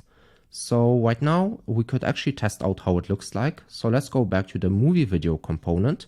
Let's delete these two buttons and let's import our movie button component, or movie buttons component. If I now go back and reload the page, we would see in a second right here this button play. So now we have this icon and the text play, which looks quite alright in my opinion. But still, I think the play is actually a bit too small, the font. So let's again go back to the movie buttons component and let me style the button. So let's give it a class name of text large and a font which will be medium. If I now save that and go back, you now see the font is way bigger, and that looks in my opinion even better. Now let's actually also render the second button. So under this button, let's get the second button, and let's right here render a info icon, again imported from Lucid React. Let's give it the same class name as right here. So let's do a margin right of 2, a height which will be 6, and a width of 6. And then after the icon, let's say learn more. If I now save that and go back, you now see we have two buttons right here. Learn more is, I don't think, spelled correctly. Now it should be. And that looks quite alright in my opinion. So now, right now these two buttons have the same background color. This of course does not look good. So let's actually change learn more to a different color. So let's style the button. Let's give it a class name. And let's say text of large. Let's do a font which will be medium. Let's say a BG of white. And I don't want it to be white, but I want it to have an opacity of 40%. And that's why I use the slash right here. Then let's do an hover, which will be BG white of 30%. So the opacity is now 30%. And the text will just be normal white. If I now save that and go back, you see that does not look perfect. This is transparent, this shouldn't be. Here I've misspelled white. So let's spell that correctly. And if I now go back, you see this looks way better. And if I hover it, that looks also great. Now, if I click on the buttons, you see nothing happens, so let's change that. So first of all, we again have to create a new state. So on top, let's do const and let's do open and set open, and this will be equal to use state. The default state will again be false. So at the start of the render, so when the component renders, I want the dialog, of course, to be closed, and only when the buttons are open, I want to open the dialog. Now for the button, we can add a onClick handler. So let's do an onClick and let's do an inline arrow function and let's do set open and let's set it to true. Let's also do it the same for this button. Let's add an onClick with an inline arrow function and let's say set open and make it to true. But now this will still not work because if I go back, you see, well, nothing happens. And that's because I have to add my play video modal component. So under the button, let me now import play video modal. And now you see we get an error. And that's because I have to add a few properties. So I have to add an age, a duration, overview, etc. Let's first of all add the state, and this will be just equal to open. Then let's add the change state property. This will be equal to set open. And now for the rest, we actually have to create an interface. So on top, let me now create an interface and let's name it iapp props. And let me open that. Inside of here, I want to now get an overview, which is of type string. I want to get a YouTube URL, which is also of type string. I want to get an ID, which is of type number. I want to get an age, which is of type number. I want to get a title, which is of type string. And let's also get a release date, which is of type number. And let's get a duration, which is also of type number. Now let me destructure it right here in the params. So let's destructure it and give it a type of iapp props. And now we can get these values. So the age, the duration, the ID, the overview, the release date, the title, and the YouTube URL. So now right here, let me actually add all of these properties. So for the age, this will be of value age. For our duration, this will be of value duration. Then for our key, this will be of value ID. Then I want to get the overview, and the overview will be of type overview. Then I want to get the release, and this will have the value of release date. And then what else do we need? The title. This will also have the value of title. And at last, YouTube URL, which will have the value of YouTube URL. I can now save that, and if I now go to the movie video component and scroll down, you now see the movie buttons have an error. And that's because I now have to add all of these properties. So for the age, what we can get is the data.age. And now you see we get an error. It tells me type number or undefined is not assignable to type number. So let's do an as number. Then the next field we want to get is duration. This will be of type data.duration. Let's again do it as number. So now the next property is the ID, and this will be of type data.id. And again, let's do an as number. Then the next field which we will have is the overview. This will be of data.overview, and we again have to as string. Then the next property is the release date. This is data.release as number. Then the next field which we'll have is the title, which is data.title as string. And then we should also get the YouTube URL, and this should be of data.YouTube URL. And you see I don't have it, so let me select the YouTube string right here and set it to true. And then right here I can now get our YouTube URL and mark it as string. Now the last property which we have is the key prop, and this is to prevent hydration errors or warnings. So let's do data.id. So now this should actually work. So let's go back. Let me click on play and we see the movie right here. Let me click on learn more and the same happens. So this now also works. So our movie play right here works. We have the title, the description. We can click on this button and then we see the description and the movie right here. And I can also do the same with recently added. I can click on it and this also fully works. So now I think we should actually make the categories work. So right here we have the 3 categories, so TV shows, movies, and recently added. And what I want to do now is if I click on each category, I want to see the movies which are based on this category. And at last, I also want to create my list and then also render it right here on the bottom. So now let's actually start with this categories field. Now again, this is actually very simple. We'll open our Explorer. Let me first of all close everything. And then let's go in the app folder. And then inside of the home folder, I want to create another folder, and I will now wrap it inside of brackets, array brackets, and give it a name of genre. So what do I do right here? Well, beforehand we have created the home folder just with a folder and a name. Now we have created another folder, but we have wrapped the name inside of array brackets. And with this, I tell Next.js, hey, I want this folder or this URL at the end, I want it to make dynamic. So I can pass anything, get it then through the params, and then fetch it based on the name. So that's what we'll do. This is now a dynamic route. So let me now save that, and inside of here, let's do a page.tsx. So now again, we start as we always do. Let's do an export default function. Let's name it, how do we want to name it? Category page. And then let me open that function. So what we can do right now is first of all test out if this page works. So let me right here return an h1. So let's do a return h1 hello from the category. If I now save that and go back, let's click right here on TV shows and we should get redirected. And we see hello from the category. Let's click on movies. Yes, the same works. And recently added. This also works. And now the cool thing is that recently added has an underline. If I click on movies, you see now the URL has changed to /movies and the movies has now an underline. So I guess now the dynamic navbar, that's how I will call it, works now perfectly. So now let's create our category page. And now the first thing I think we should do is actually fetch our data. So above our export default function, let's do an async function. Let's do a get data. And then let me open that function. Now again, our category page has in total 3 links. So TV shows, movies, and recently added. And I of course want to fetch the movies based on this category. And we only have one page. So how do we do that? Well, we can get the search params and then create a switch statement and then query based on the case. So how do we do that? So through our params right here, we can get the category. This will be of type string. And now right here inside of our async function, we can do a switch statement. So let's do switch, and we want to create a switch statement based on our category right here. And then let me open that. Now we'll have multiple cases. So now what's the first case? So right here we have TV shows. How does the URL end? Well, /shows.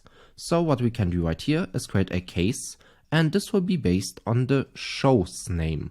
Then let me open that, and now we can fetch everything which is required for our shows category.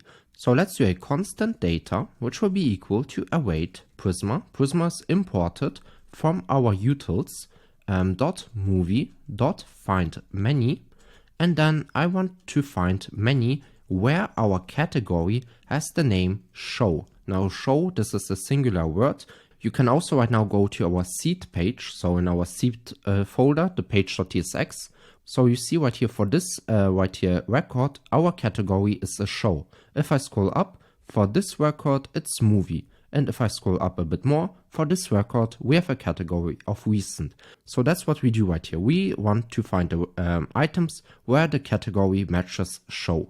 So that's what we do right here. That looks fine. And now we can select everything we need. So let's do a select statement. And I want to get the age. So let's set it to true. Let's get the duration. Let's set that to true. Let's get the ID. Let's set that to true. Let's get the title, also to true. Let's get the release. Let's get also the image string. And let's get the overview. Then let's get the YouTube string. Then right here, we have our watch lists. And now right here, I want to find them where the user ID is equal to my user ID.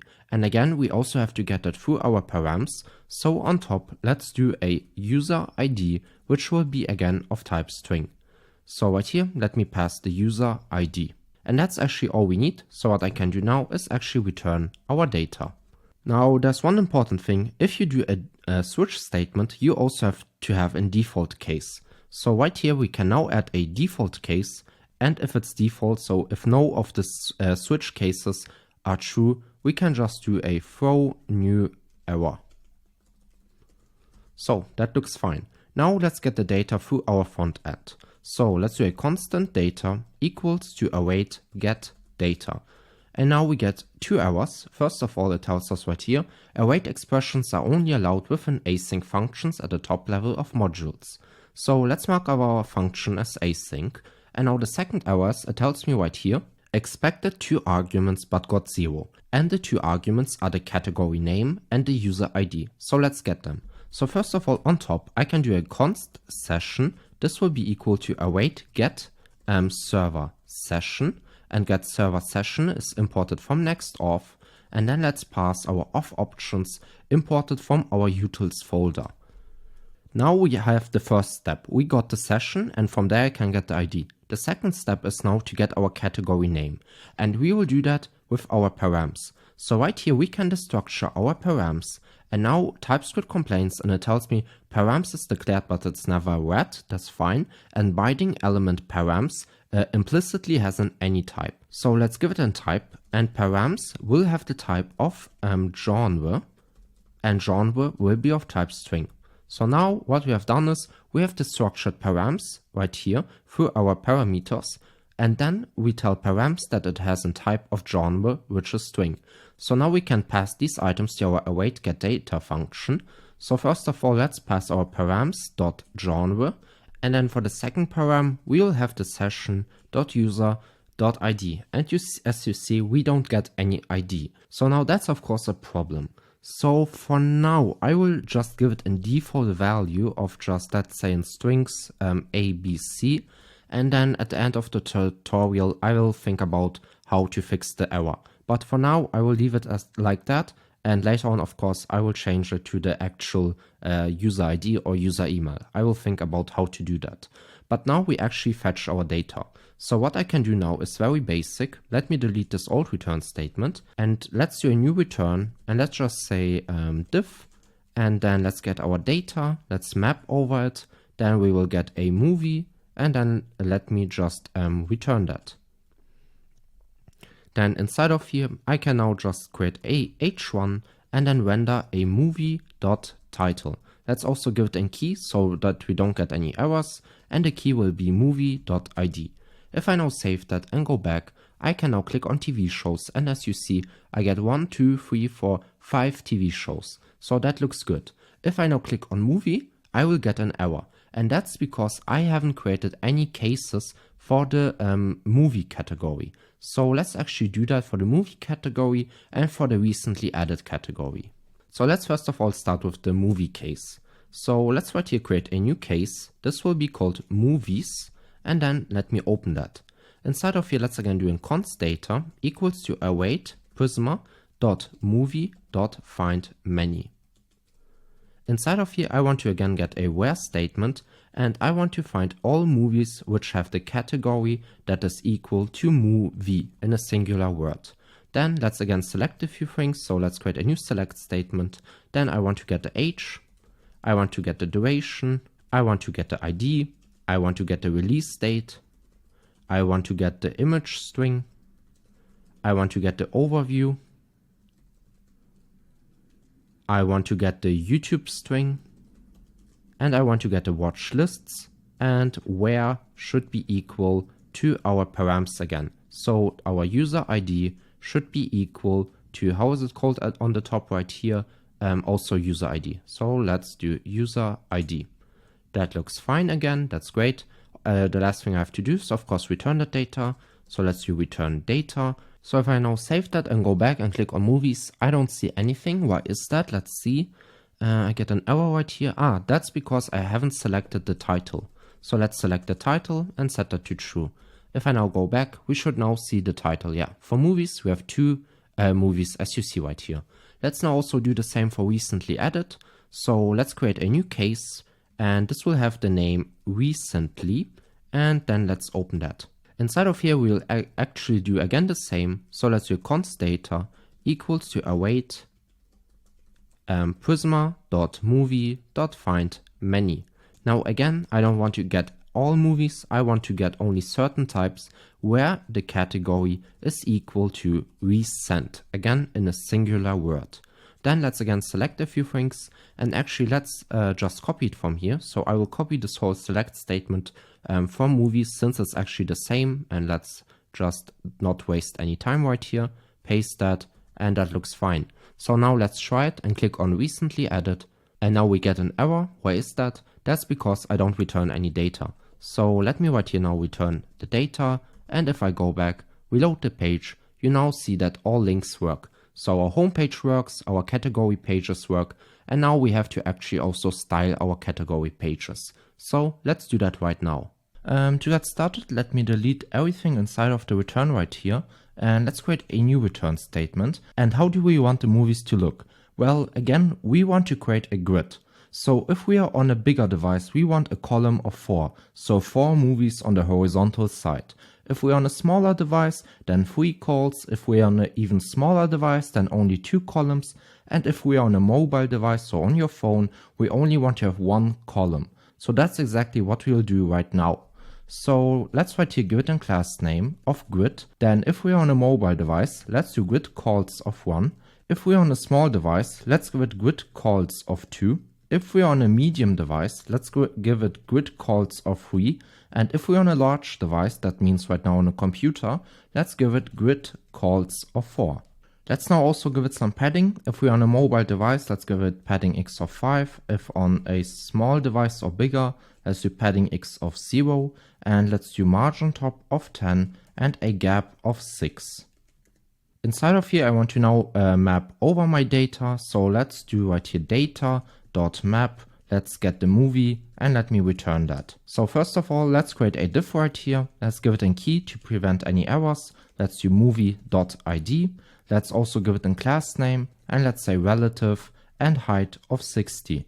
Now inside of here, I want to render an image. So let's use the image component by Next.js.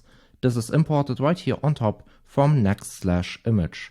Now right here, we have to give it 2 props. First of all, a source and then also an alt tag. For the alt tag, I would say movie, and for the source tag, this should be movie.imageString. Let's also give it in width and height to prevent any errors. So in width of, let's say 500 and a height of 400. Then let's also give it in class name, and for the class name, let's just do a rounded, which will be small. Let's do an absolute positioning, width of full, age of full, and let's save it right now. If I now go back, you now see right here 1, 2, 3, 4, 5 TV shows. So that looks nice. Now there's one thing right now I don't like. You see that the aspect ratio is not correct. And to actually fix it, it's very simple. Let's just do right here an object, and we want an object of cover. If I now save it and go back, you now see that looks way better and the aspect ratio is now correct. So now, since we see the movies, let's now create the hover effect, which we have right here on the home page, so that I can hover on each movie and see more info. To do that, let's go back, and then under the image, let's create a new div element. Let's give it a class name of height 60, and I won't explain these class names now, since they are actually the same as right here in our home page. You can now either go to our home page and copy it from there, or just follow me and write them like that. But again, I explained them already beforehand, so you should now understand why I create these class names. So let's give it a relative positioning. Let's give it a Z of 10. Let's do a width, which will be full. Let's give it a transform. Let's also give it a transition property with a duration of 500 milliseconds. Let's do a hover, which will be scale of 125 to scale it to 125%. If we are not hovering, let's do an opacity of 0. And if we hover, let's do an opacity of 100% to see our hover object. Now again, we of course have to create the gradient. So from the top where it's transparent and to the bottom where we have a darker color. So let's right here create a div element. Let's give it a class name, which will be bg gradient to bottom, since we want a gradient from the top to the bottom. Then let's do from transparent via black, and let's do 50%, since I want to have an opacity of black, which is 50%, and let's do to completely black. So if I don't add any slash, the opacity is automatically 100%. Now let's also give it a Z index of 10, width of full and age of full. Inside of here, I can now finally render the image, so the hover image. So let's again use the image component. And then inside of here, we have to pass our source. And for the source, we will use the movie.image string. Let's give it again an alt tag, which will just be movie. Let's give it also a width property of 800 and a height property of also 800. Now again, why do you have to add this width and height properties? Well, that's because if I don't do that, I will get errors with the next image component, because it has to know to which size to, because the image component has to know to what size it should optimize the images to. Now let's also give it a class name of absolute positioning, width which will be full, height which will be also full. Then we want to give it a minus z index so that it shows underneath this overlay right here. So let's do a minus z of 10 and a rounded of LG to have a bit of bigger rounding. If we now go back and test it out, you see if I hover over the images, I see them. That looks nice. Now one thing you should also see is if I hover over these images, the aspect ratio is again incorrect. So let's again fix it and do a object of cover. And if I do that, let's again go back. Yeah, this looks way better. So now the overlay works, the hovering works. Let me also right here for this div which wraps the image, also give it a border and a rounded of large. Let's go back. Do we need the border actually? Yeah, no, let's maybe delete it. I don't think that looks nice. Let's go back. Yeah, let's leave it like that. That looks very good. So now what I want to render is the title again, the description and everything else. And for that we can now use our component, which we have also used in the home page. So the movie card component. So now under the image component right here, let's import the movie card component from our components. If I now click on Control Spacebar, you see the props which we have to add right now. So let's first of all start with the key. For the key, we can give it a movie.id. Then the next property which we have is the age. For the age, we can do a movie.age. Then what's the next property? The movie ID. This will just be the movie.id. Then we will have an overview. This will be the movie.overview. Then the next property, this will be the time. And this should be the movie. How is it called right here? Duration. Then the next property, the title. Let's do a movie.title. What else do we have? Watchlist ID. For that, we'll have to do a movie.watchlists. We want to get the first item in the array. So right here, I will use an array brackets with 0. With that, I get the first item in the array, and then I can do a .id. And let's save it like that. Now, the next property which we have is the watch list. And this will again be the Boolean, where we know if this item is in the watch list or no, or not. So let's do a movie.watchlists.length, and if this is 0 and if this is bigger than 0, we know that this movie is in the watch list. So let's do a ternary, let's say true, and if this is not bigger than 0, so if the length is undefined or null in that sense, this will be false. And then the next item which we have is the year, and this will be the movie.release. And then the next item which we have is the YouTube URL, which will be movie.youtube string. Now this should be already all. Let's test out if it works. And right here we get an error. Cannot read properties of undefined reading ID. Yes, of course, because this item is not definitely defined. It can be not defined. So let's add a question mark right here. So it could be defined or not defined. So now let's see how it looks like. Yeah, that looks nice. The only thing is that right now our place circle is on the top. That's not quite correct. Let me check what the error is. So H60 relative transform transition. That's all right. So the error must be somewhere inside of this div. BG gradient Z10 with full H full rounded LG.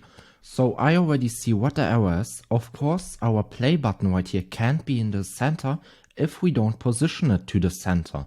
So what you have to do right here is add a flex element and then items which will be center and justify, which will be also center. If I now save it and go back, you now see that the play button is in the center and this looks now very nice. So now I think let's check out if everything works. So let me click on that. Yes, you see right here the modal with the trailer and all the information which you need for that. If I click on home, I see the home screen with the video. I can click on play. I see right here also the trailer, and this also works, everything. Let me click on movies. Yes, this also works. Let me click on recently added, and you see this also works. Let me also maybe check how the homepage looks on mobile. So let's make it smaller. Yeah, this looks fine. Let me click on the movie. Yes, the modal also opens. So you see this also works. So what do we do now? We see this works, everything. So maybe we should now create a watch list. Since if I now click on my list right here, you will see we will get actually an error. A 404 page could not be found. And this is because we haven't created the route or the folder structure for this route right now.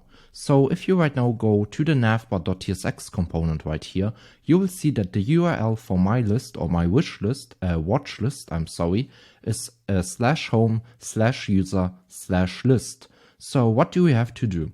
So for you, if you think about it, we have a home folder or we have an app folder. In this app folder, we have all the routes. And now we have a home route. How do we now generate a user route with a child route, which is list? So we create a normal folder called user, and then inside of the user folder, we have to put a child folder, which is list. And then of course we have to create a page.tsx to create a route. So now inside of here, we can do the same as we always have to do. Let's do a export default function. Let's name it watch list.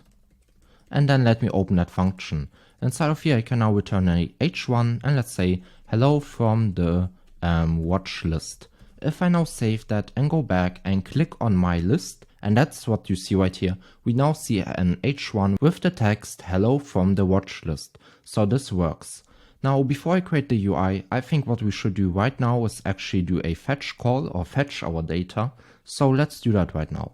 So on top, above our export default function, let's do a async function get data, and let me open that function. Inside of here, I want to now fetch my data from the database with Prisma. So let's do a constant data equals to await Prisma, which is imported from the utils dot watch list, and I want to find many. Now, I don't want to find every watch list from every user. I only want to find the watch list, and in that sense, only the results which belong to the current user or to the user which matches the watch list user ID. So again, to make it a bit more simple, we have multiple watch lists with multiple different user IDs, and I only want to find a watch list which is equivalent to the current user which is logged in and stored as in session. So how do we do that? Right here we have a where statement, and we want to find only the watch list where the user ID matches our current user ID. Now, how do we get our user ID? We get it through the params. So let's do user ID, and this will be of type string. So I can now save it and tell right here user ID. So now we are sure, or now we tell Prisma, hey, we only want to get the watch lists where the user ID of the watch list matches our user ID. And now I want to select a few things, since I don't really want to get the data from the watch list, but what I want to actually get is the data from the movie model right here, which has a relation. So let's right here get the movie, and then let's select from the movie a few things. I want to get the title. I want to get the age. I want to get the duration. I want to get the image string. I want to get the overview. I want to get the release. Let me also get the ID. Let's get the watch list array. And then let's also get the YouTube string to actually show the trailer. So now we have a fetch call right here. We fetch our data, but now we also have to return our data. So let's right here do a return data, and now we can get it in our front end. So let's do a const data, which will be equal to await get data. Now you see we get 2 errors. So first of all, we have to mark our function as async since we want to fetch data. So let's mark it as an export default async function. And then the second error right here is if I hover over get data, it tells me expected one argument but got 0, and the argument which it expects is the user ID. And to get our user ID, let's use our session. So let's use a const session. This will be then equal to await get server session, which is imported from Next-Auth. And now I have to pass my auth options. So now I get the session from the user. And now, as I already told you, I currently don't get the ID from the session. So I can't really pass the ID right now. And I haven't really thought right now about how to fix it. So what we will do right now, just as a temporary fix, is add a default value of ABC. And then I will fix it later on. So now what I think we can do is actually create the UI, even though the data which will be returned will be null or undefined, or the array in general will not have any items. And that's because we just don't have any items in our watch list.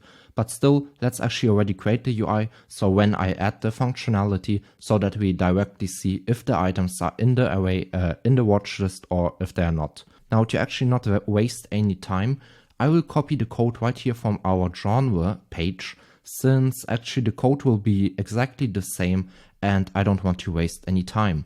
So I will copy this whole code right here from the return statement, and then let me delete this old return statement and paste the new return. Now you see we get a few errors, so let me import an image component. Now you see it does not import for me automatically, sadly. So on top, let me do a import image from next/image. Now this error should be gone. Yes, that looks fine. Let me also import movie card right now from our components. And now I get a few more errors. So right here, this shouldn't be movie.id now anymore, but a movie.movie.id. Now the same also for the image string. This will be a movie.movie.image string. And then let's do a as string. Now that's also the same for this image. So let's do a movie.movie.image string as string. Now for the movie card, that's also the same. We'll have a movie.movie.id. Then for the age, this will right here be a movie.movie.age as number. Then for the movie ID, let's do movie.movie.id as number. Then for the overview, this will be movie.movie.overview as string. Let's do the same for the duration, movie.movie.duration as number. Then for the title, this will be a movie.movie.title as string. Now for the watchlist ID, this should also be a movie.movie. Now right here, let me add a question mark since it could be undefined, and then as string. Then for the watchlist ID, this should also be a movie.movie. Let me add a question mark right here. If I now hover over it right here, it tells me movie.movie.watchlist.length is possibly undefined. So let me do right here as number. Then for the release, this should be movie.movie.release. And for the YouTube string, movie.YouTubeString. This is an as string, and for the year as number. Now we shouldn't get any errors anymore, and yes, we don't get any more. What I could also right now do is actually wrap this whole watch list. So let me copy it and now wrap it inside of this empty brackets. And then right here under this empty brackets, let me actually create an h1 tag. So let's do an h1 tag, and let's say your watch list. If I now save that and go back, you now see your watch list. Let's make it actually a bit bigger. So let's do a class name, and let's do a text which will be white, then text which will be 4XL, font which will be bold, underline. Let's also do a margin top of 10, padding X which will be 5, and on smaller devices or from small to bigger devices, padding X will be 0. Let's see how that looks. Yeah, that looks very nice. And as you see, we don't get any items, and that's because no items are currently defined in our watch list. So now that you see all links work, so the homepage works, that these category pages work, and the My List page works, I think we should now create the functionality where I can add a movie to my watch list. So let's do that. Now to do that, that's actually quite simple. So let's think about it. There are actually just two options that we can have, right? we can either add our movie to a watch list or we can delete the movie from the watch list. So now if you think about it, that means in basic terms, we will need two server actions. One server action to pass a movie to the watch list and one server action to delete a movie from the watch list. So now you could of course just create these server actions in the component itself, and that's cool, you can do that, but I will actually create a separate file where I can store these two actions. So in the app folder, I will create a new file called action.ts, and then inside of here, I will create two server actions. So let's first of all create the first server action, which will be to add the movie to the watch list. So let's create a export async function. This will just be add to watch list, and then let me open that function right now. Now this is currently just a normal async function which runs on a client, and now to tell Next.js, or also React in that sense, that this is a server action, we have to mark it as use server. With that I now tell React, hey, this is a server action, please this should only run on the server, never on the client. So with that, this is also now safe to use any secrets you want inside of here.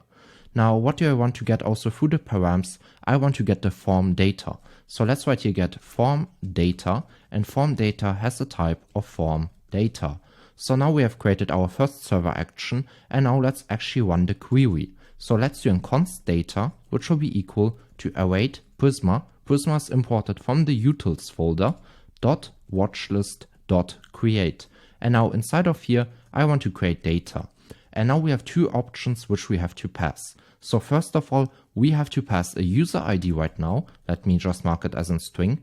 And we have to pass a movie ID. Now the movie ID has a type of number. So if I would now try to give it a string, you would see we'll get an error since it tells me type string is not assignable to type number. So now for the user ID, for now, I will again just give it the default value of ABC. Again, I will fix that later, but for now that is fine. And for the movie ID, I will actually have to get it through the form data. So what we can do now above our const data is do a const movie ID, and this will be equal to form data dot get, and I want to get the movie ID. And then now for our movie ID, I can delete the strings, and if I would now pass movie ID, you will see we'll get an error. Now, why is that? That's again because our movie ID expects a number, but our movie ID type right here, which we'll get through the form data, is not a type number. So we can convert it to a type number quite easily with number and then passing our movie ID right here.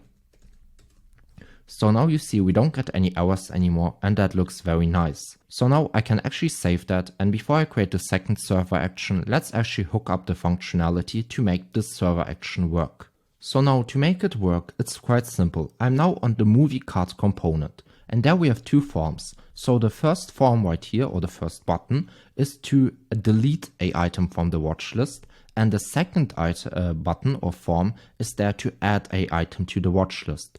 And now we have only currently one server action, so we will use right now the second form right here. Now if we go back to our action, it expects a movie ID, and I have to pass it right now. How do I do that in the context of Next.js 14 or even Next.js 13? So I will have to add an input, and now that's very important. This will be an input type of hidden. Now I will have to give it a name, and if I go back to my action.ts, you see I get the form data with the name movie ID. So if I copy it, let me add it as a name, and then for the value, this is important, the value will be our movie ID. And you see we get it right here through our params. So now I can right here give it a value of movie ID. So now you see we have added the input. Now still this won't work because our form is actually not hooked up to anything. So we'll now add a action, and the action will be called, if we go back right here, add to watch list. So let me do add to watch list, and now you see we don't get any errors, and that looks fine. So now let's test out if it works. So let me go back to my code, let me reload the page, and you see we get an error. I was already expecting the error, so let's read it. Let's read through it. It is not allowed to define inline use server annotated server actions in client components. To use server actions in client components, you can either export them from a separate file with use server at the top or pass them through the props from a server component. So as you see, this error actually already tells us the solution. Right here from a separate file with the use server at the top. So what we have to do right now in action.ts is mark this file at the top with use server. If I now save it and go back and reload the page, the error will go away and we can now test out if our watchlist creation works. So let me click on this right here, and does something happen? No, not really. Let me click on my list. Let's see if we get an item. And yes, we do get an item. Now, why did our item not refresh on the home page actually? Now, that's because we haven't told Next.js to, hey, refresh that page. Because when we clicked on my list, it did a new fresh request to our database. But our home page had stale data which did not get revalidated. So now I have to somehow tell Next.js, hey, when I click this form, please revalidate the data so I see that I have added an item to the watch list. So it's quite simple actually to do that with Next.js, since all you have to do is revalidate the cache. And for that, there's a very nice helper function. So inside of our action, I can now use the helper function called revalidate path. This is imported from Next cache. And now I have to tell actually this function which path I want to revalidate. Now, the interesting thing is that this movie card is not actually, does not belong to one certain path, but it can have multiple paths. So what I will do in my movie card is add another input. So let's do another input, which will be type hidden.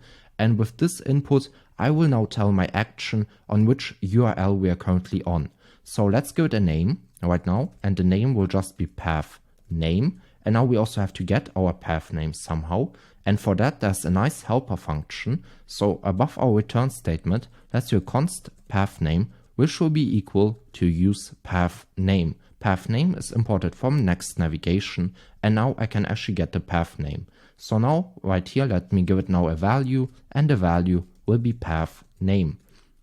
If I now go copy this name right here, so for our input, which is path name, and go back to my action, I can now right here create a new constant. This will have the name path name, will be equal to form data.get, and I want to get the path name. So now right here I get the path name, and I can now pass it right here to my revalidate path name function. So now you see also we get an error. So if I hover over path name, it tells me argument type form data entry value or null is not assignable to parameter of type string. So let me mark it right here as string, and now we don't get any errors anymore. So in basic terms, what do we do right here? So we created a server action. We got a few values from our form data. Then we just post our data to our database using Prisma. And at the end, we revalidate our path so that the cache gets revalidated and we see the result. So now let's see how it looks like. Let me go back. Let me reload the page. Now you see if I hover again on this movie, our icon has changed to the red icon since the movie now exists in the database or in our watch list. Now if I click on another movie, so right here, let me click on this movie, click on the icon, you will see it has now revalidated and I see directly that I have actually added the item to my watch list. If I now go to my list, you will actually also see right here the second movie. Both are now in my watch list. So what do I want to do now? Now I also want to create a server action to delete the item from my watch list. So let's go back to my action.ts, and now inside of here I will create another function. So let's do an export async function. This will be called delete from watch list, and then let me open that function. Inside of here let me again get the form data. So the form data will be of type form data. And currently this is just a normal async function which runs on the client. So let me again mark it as use server to tell React that this should be a server action. And now inside of here we can again run our Prisma query. So let's do a const data, which will be equal to await prisma.watchlist.delete. Now right here we will actually have to tell Prisma what item we want to delete. So right here we have the where statement, and now I have to give it an ID, so the ID of the watch list. So for that we will again go to my movie card, and we will again use our handy input type hidden. And with the input type hidden, I will give it the value of the current watch list ID. So right now, let me right here in the form create a input. This will be of type hidden. let me give it a name. This will be watch list ID. And for the value, this will be watch list ID actually. So we get it right here, watch list ID. And now I can use it right here. Now you see we don't get any error anymore, and that looks nice. Also, I will need this path name. So let me copy this input right here and also paste it right here.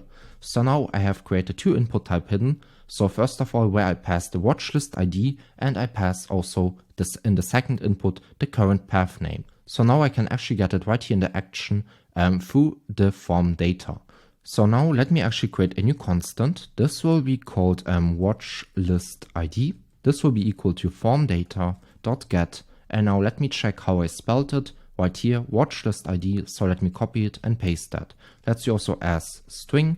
And then the second value which I need is the path name. So let's do const path name. And this will be equal to form data.get. And I want to get the path name. So let me copy it and paste that. Also, let's do it as string to not get any errors. Now right here for the ID, I can now give it the watch list ID.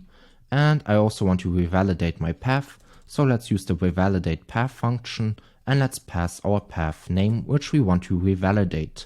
So now in theory, this should work. So let's see if it actually works.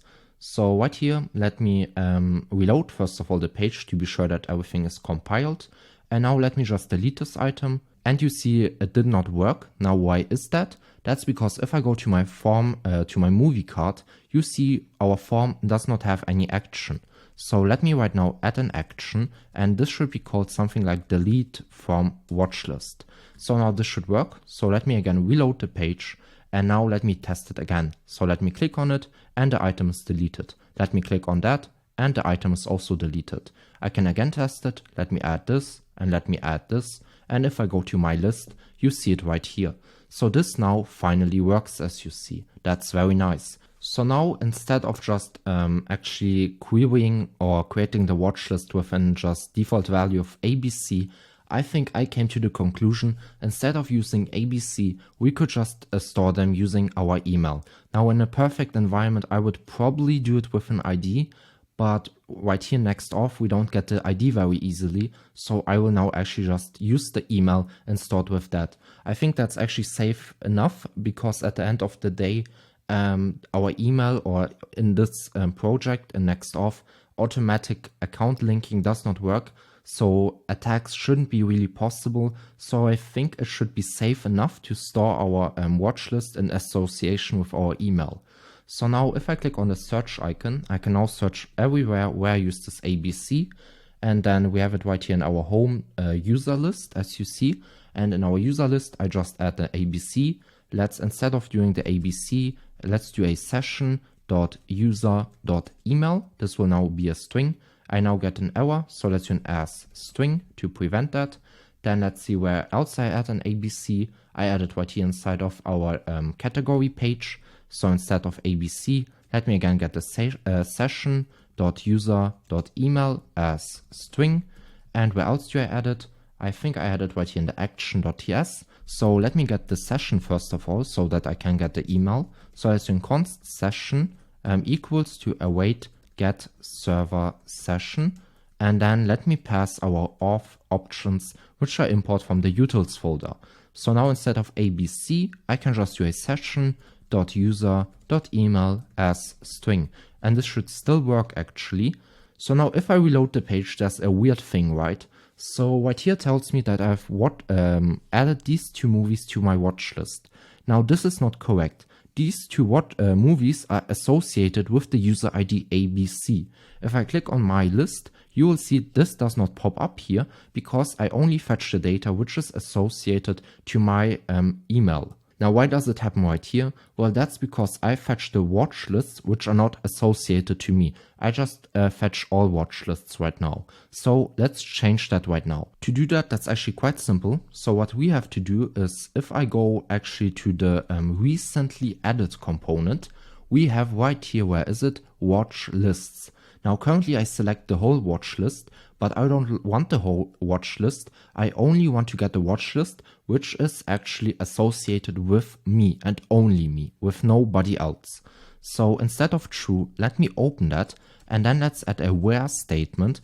And this should right here have an user ID. And now I have to also pass an user ID. So let me get it through the params. So let's do user ID. And this should be equal to a string. And now right here you see I get an error. It tells me right here expected 1 argument but got 0. So right here now let me get the session. So let's do a const session equals to await get server session imported from Next-Auth, and let's add the auth options which are imported from the utils. Now right here I can now pass my session.user.email as string. This is now all passed, and now I can add right here my user ID. So if I now save that and go back, reload the page, let's see. And if I now hover over these movies, you see they are not anymore associated with me. So that's why I now don't see this heart anymore. If I now click on it, you will see this still works. And if I click on my list, I still see the movie. I can unfavorite it again. And then if I go back, you now see it's again not favorited. Let me click on that. Let's see if that works. Let's click on my list. Yeah, that works. Let me unfavorite it again. And this also works. And now I think actually everything works. So let's test out if everything actually works. Let me click on play. So it loads, the modal opens, I see the title, description, the data, and the trailer. Let me click right here on this movie. This also works as you see. And if I click on here, this also works. Now let me try favoriting it. Yes, this works. This also works. You also see it does automatically revalidation. And if I now click on my list, so on my watch list, I see the items right here. So this also looks good. Now let me click on TV shows. I also see the items right here as you see. Let me click on movies. This also works. And if I click on recently added, this also works perfectly. So now this looks good. Let me also see if I can successfully log out. So let me click on sign out. What do we see? It loads, it loads, it loads. And I got logged out. Let me zoom in a bit. Let me now log in again with GitHub right here. And now you see I'm back and I'm logged in. Now there's one thing actually. You now see these items are not associated with my list right here, my watch list. Why is that? That's because I've now logged in with a different account. That means I have now a separate watch list. And if I add these items to my watch list, go to my watch list, you now see them here. So we have now successfully mastered this concept where we can have multiple users with multiple or with different watch lists, and where I only fetch the watch list which is associated with the current logged in user. So you see that works perfectly. And I think we are now done, and we have come so far that we can now actually deploy our application to Vercel. So now let's first of all push our code to GitHub. So now I'm on github.com, as you see on github.com/new to be exact. So now let's create a new repository. Let's give it a name of Netflix Next.js YouTube. Then let's make it public and let me click on create repository.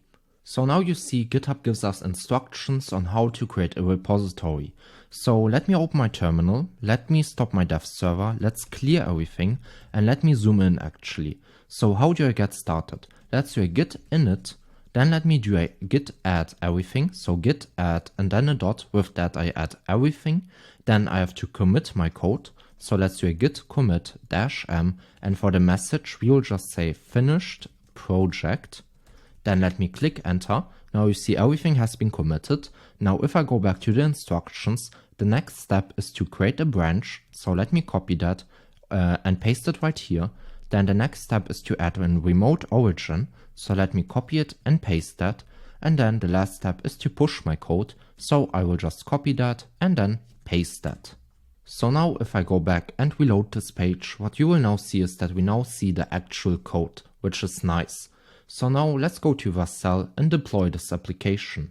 So I'm now on vercel.com/new to deploy a new application. Let me click on right here Netflix Next.js and let's import that. And as you see, the framework preset is automatically pre-filled. That's good. And now before I click deploy, let me add environment variables. So if I close my terminal, let me open my .env file, let me zoom out a bit. We now have all of these secrets. So what I will do right now is actually copy all of these secrets and then paste them right here inside of here. Now if I click on deploy, this still won't work. There will be an error with our authentication, so with Next-Auth. If you now go to the Next-Auth docs and go to the deployment tab and search for Vercel, right here tells me make sure to expose Vercel system environment variables. That's fine, it does that automatically. And then the second step is very important. It tells me right here, create a Next-Auth secret environment variable for all environments. You can use OpenSSL or use this URL to generate a random URL. So it tells me I have to add a Next-Auth secret. So let's do that. I will copy this name right here, Next-Auth secret, then go back. Let me add the name, and now I have to generate a secret or a value, so I will just go to this URL. I don't want to use the OpenSSL command, and then let me copy this value. Now I can paste it right here, add it, and now we can click on deploy, and it should work. So let's deploy and see what the result is. So now you see a production build which has been deployed. Nope, we have an error. Now, I already knew that we would get an error because that's very normal with Vercel. So right here tells me Prisma has detected that this project was built on Vercel, which caches dependencies. This leads to an outdated Prisma client because Prisma's auto generation isn't triggered. To fix this, you can run Prisma generate, we won't do that, or you can learn more right here. So I will copy this URL, paste that, and now we will come to the Prisma website.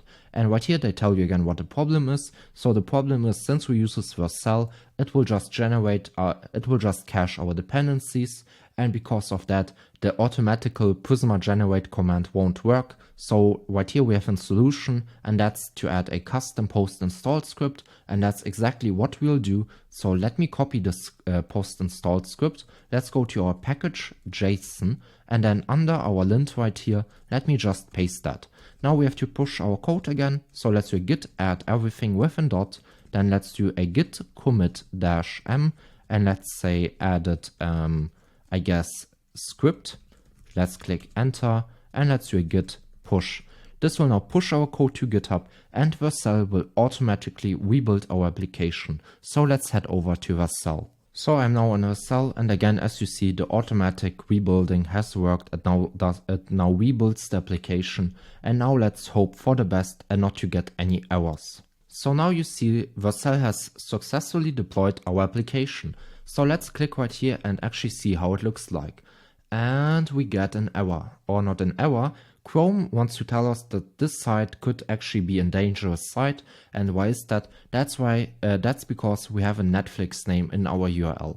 So that's fine, since we don't want to have any competition with Netflix, and this is no dangerous site. This is just a project. So I will leave it like that. We can click on details and then click right here on, where is it? Visit this unsafe site. So now that looks fine. What do we want to do? We want to log in. And now you would think everything works, right? No, it won't. I'm sorry to break it to you. If you click on GitHub, you will get an error. What do you see? This site can't be reached. And it actually redirects to localhost 3000. Why is that? That's because when we created our OAuth app in GitHub, we had to give it an authorization callback URL. And we gave it a localhost 3000 authorization callback URL. But now we aren't anymore on localhost 3000, but we are on an actual deployed website. So what do we have to do? Well, we have to head over to GitHub and now create a new OAuth app, and also create, in that sense, a new client ID and a new client secret. So let's go to GitHub. So I'm now on the GitHub developer settings. Let me now click on new OAuth app. Let's name it Netflix production. I will have to give it a homepage URL. Let me just copy it from here, and also without this login, so just the URL. Let me paste that inside of here. And for the authorization callback URL, it's the same. I will paste the URL, and then this will be in /API/auth/callback/GitHub. And now that looks good. I can now click on register application, and right here we now get a new client ID and client secret. So what I have to do now is go back to Vercel actually, go to settings, click on environment variables, and then right here we have our GitHub ID. Let me change that, so I can click on edit right here, and I have to add a new secret. So I will go back to GitHub and copy my client ID. So I can now go back and just paste it inside of here. Let me now click save. Let's also do the same for GitHub secret. So let me click on edit, let me go back, generate a new client secret. And now I can right here click copy my secret. So I will copy that and then just paste it inside of here. Now let me click on save. And now this will not work actually, since if I go back to GitHub and reload the page and click on GitHub, it still does not work. And that's because we have to redeploy application so that Vercel can actually get the environment variables. So let me click right here on project and not on project, but on deployments, then on this 3 dots right here and then redeploy. We won't use the existing build cache. So let's just click on redeploy, and this will now redeploy our application and also in that sense our secrets. So now you see our application has been again successfully redeployed. So let me again open the URL right here. Let me again click on details, visit this unsafe site, and now we can try to log in with GitHub. So let me click on the GitHub icon and this should work. Yes. Let me click on authorize. So I want to authorize myself. This should now load and let's see. We got redirected to /home. So this works perfectly. So now as you see, if I hover over a movie, let me first of all zoom out a bit. If I hover over this movie, you see it's already in my watch list. So I can now click on my list and now you will see in a second that I have now 2 items in my list, which is correct. You also saw that in the dev environment. I can now actually also add another movie. So I can click right here. I get redirected. Now let me add, for example, this movie. You will now see it will revalidate the data. And now you see the red heart icon. Now there's one thing you should know. This production deployment will be slower than our development version. Why is that? That's because right here we use serverless functions which run on AWS and use the Node.js runtime. Now the expense of that is that you have to wait for cold start times. Now you could of course use edge functions, but then you couldn't use Prisma since Prisma does not work on the edge. So I guess that's a little bit the problem of Prisma, or I guess also serverless functions. You have cold start problems and this takes a bit if the application is currently cold. But what the cool thing is right now, if I reload this page, you will see it's very fast. Why is that? That's because this whole data is cached. So what I mean with that is that this project is static. That means I haven't added any revalidate tags and the data that we fetch from our database is fully cached from Next.js. This is very nice since it makes the page very fast. And if you don't plan to add any movies to the database, you can leave it like this. If you now of course want to add movies to your database, you of course should actually revalidate your cache, I don't know, every 30 seconds, every minute, whatever you want. Since I don't plan to add any movies, I will leave it like that. You can also see that if I for example now click on TV shows, it's quite fast, and that's again because it's static. So now there's still one thing, you probably saw it. If I now click on log out right here, or sign out in that sense, it will redirect us to login. And if I now click on login, this of course won't work. And that's because I actually haven't added a new, I guess, authorization callback URL. I won't do that anymore since I want to go to sleep, but you can do it on your own. It's the same as with GitHub. All you have to do is add another authorization callback URL with our production URL, and then also Google will work. So now I hope you enjoyed this video. So now enjoy your day and bye.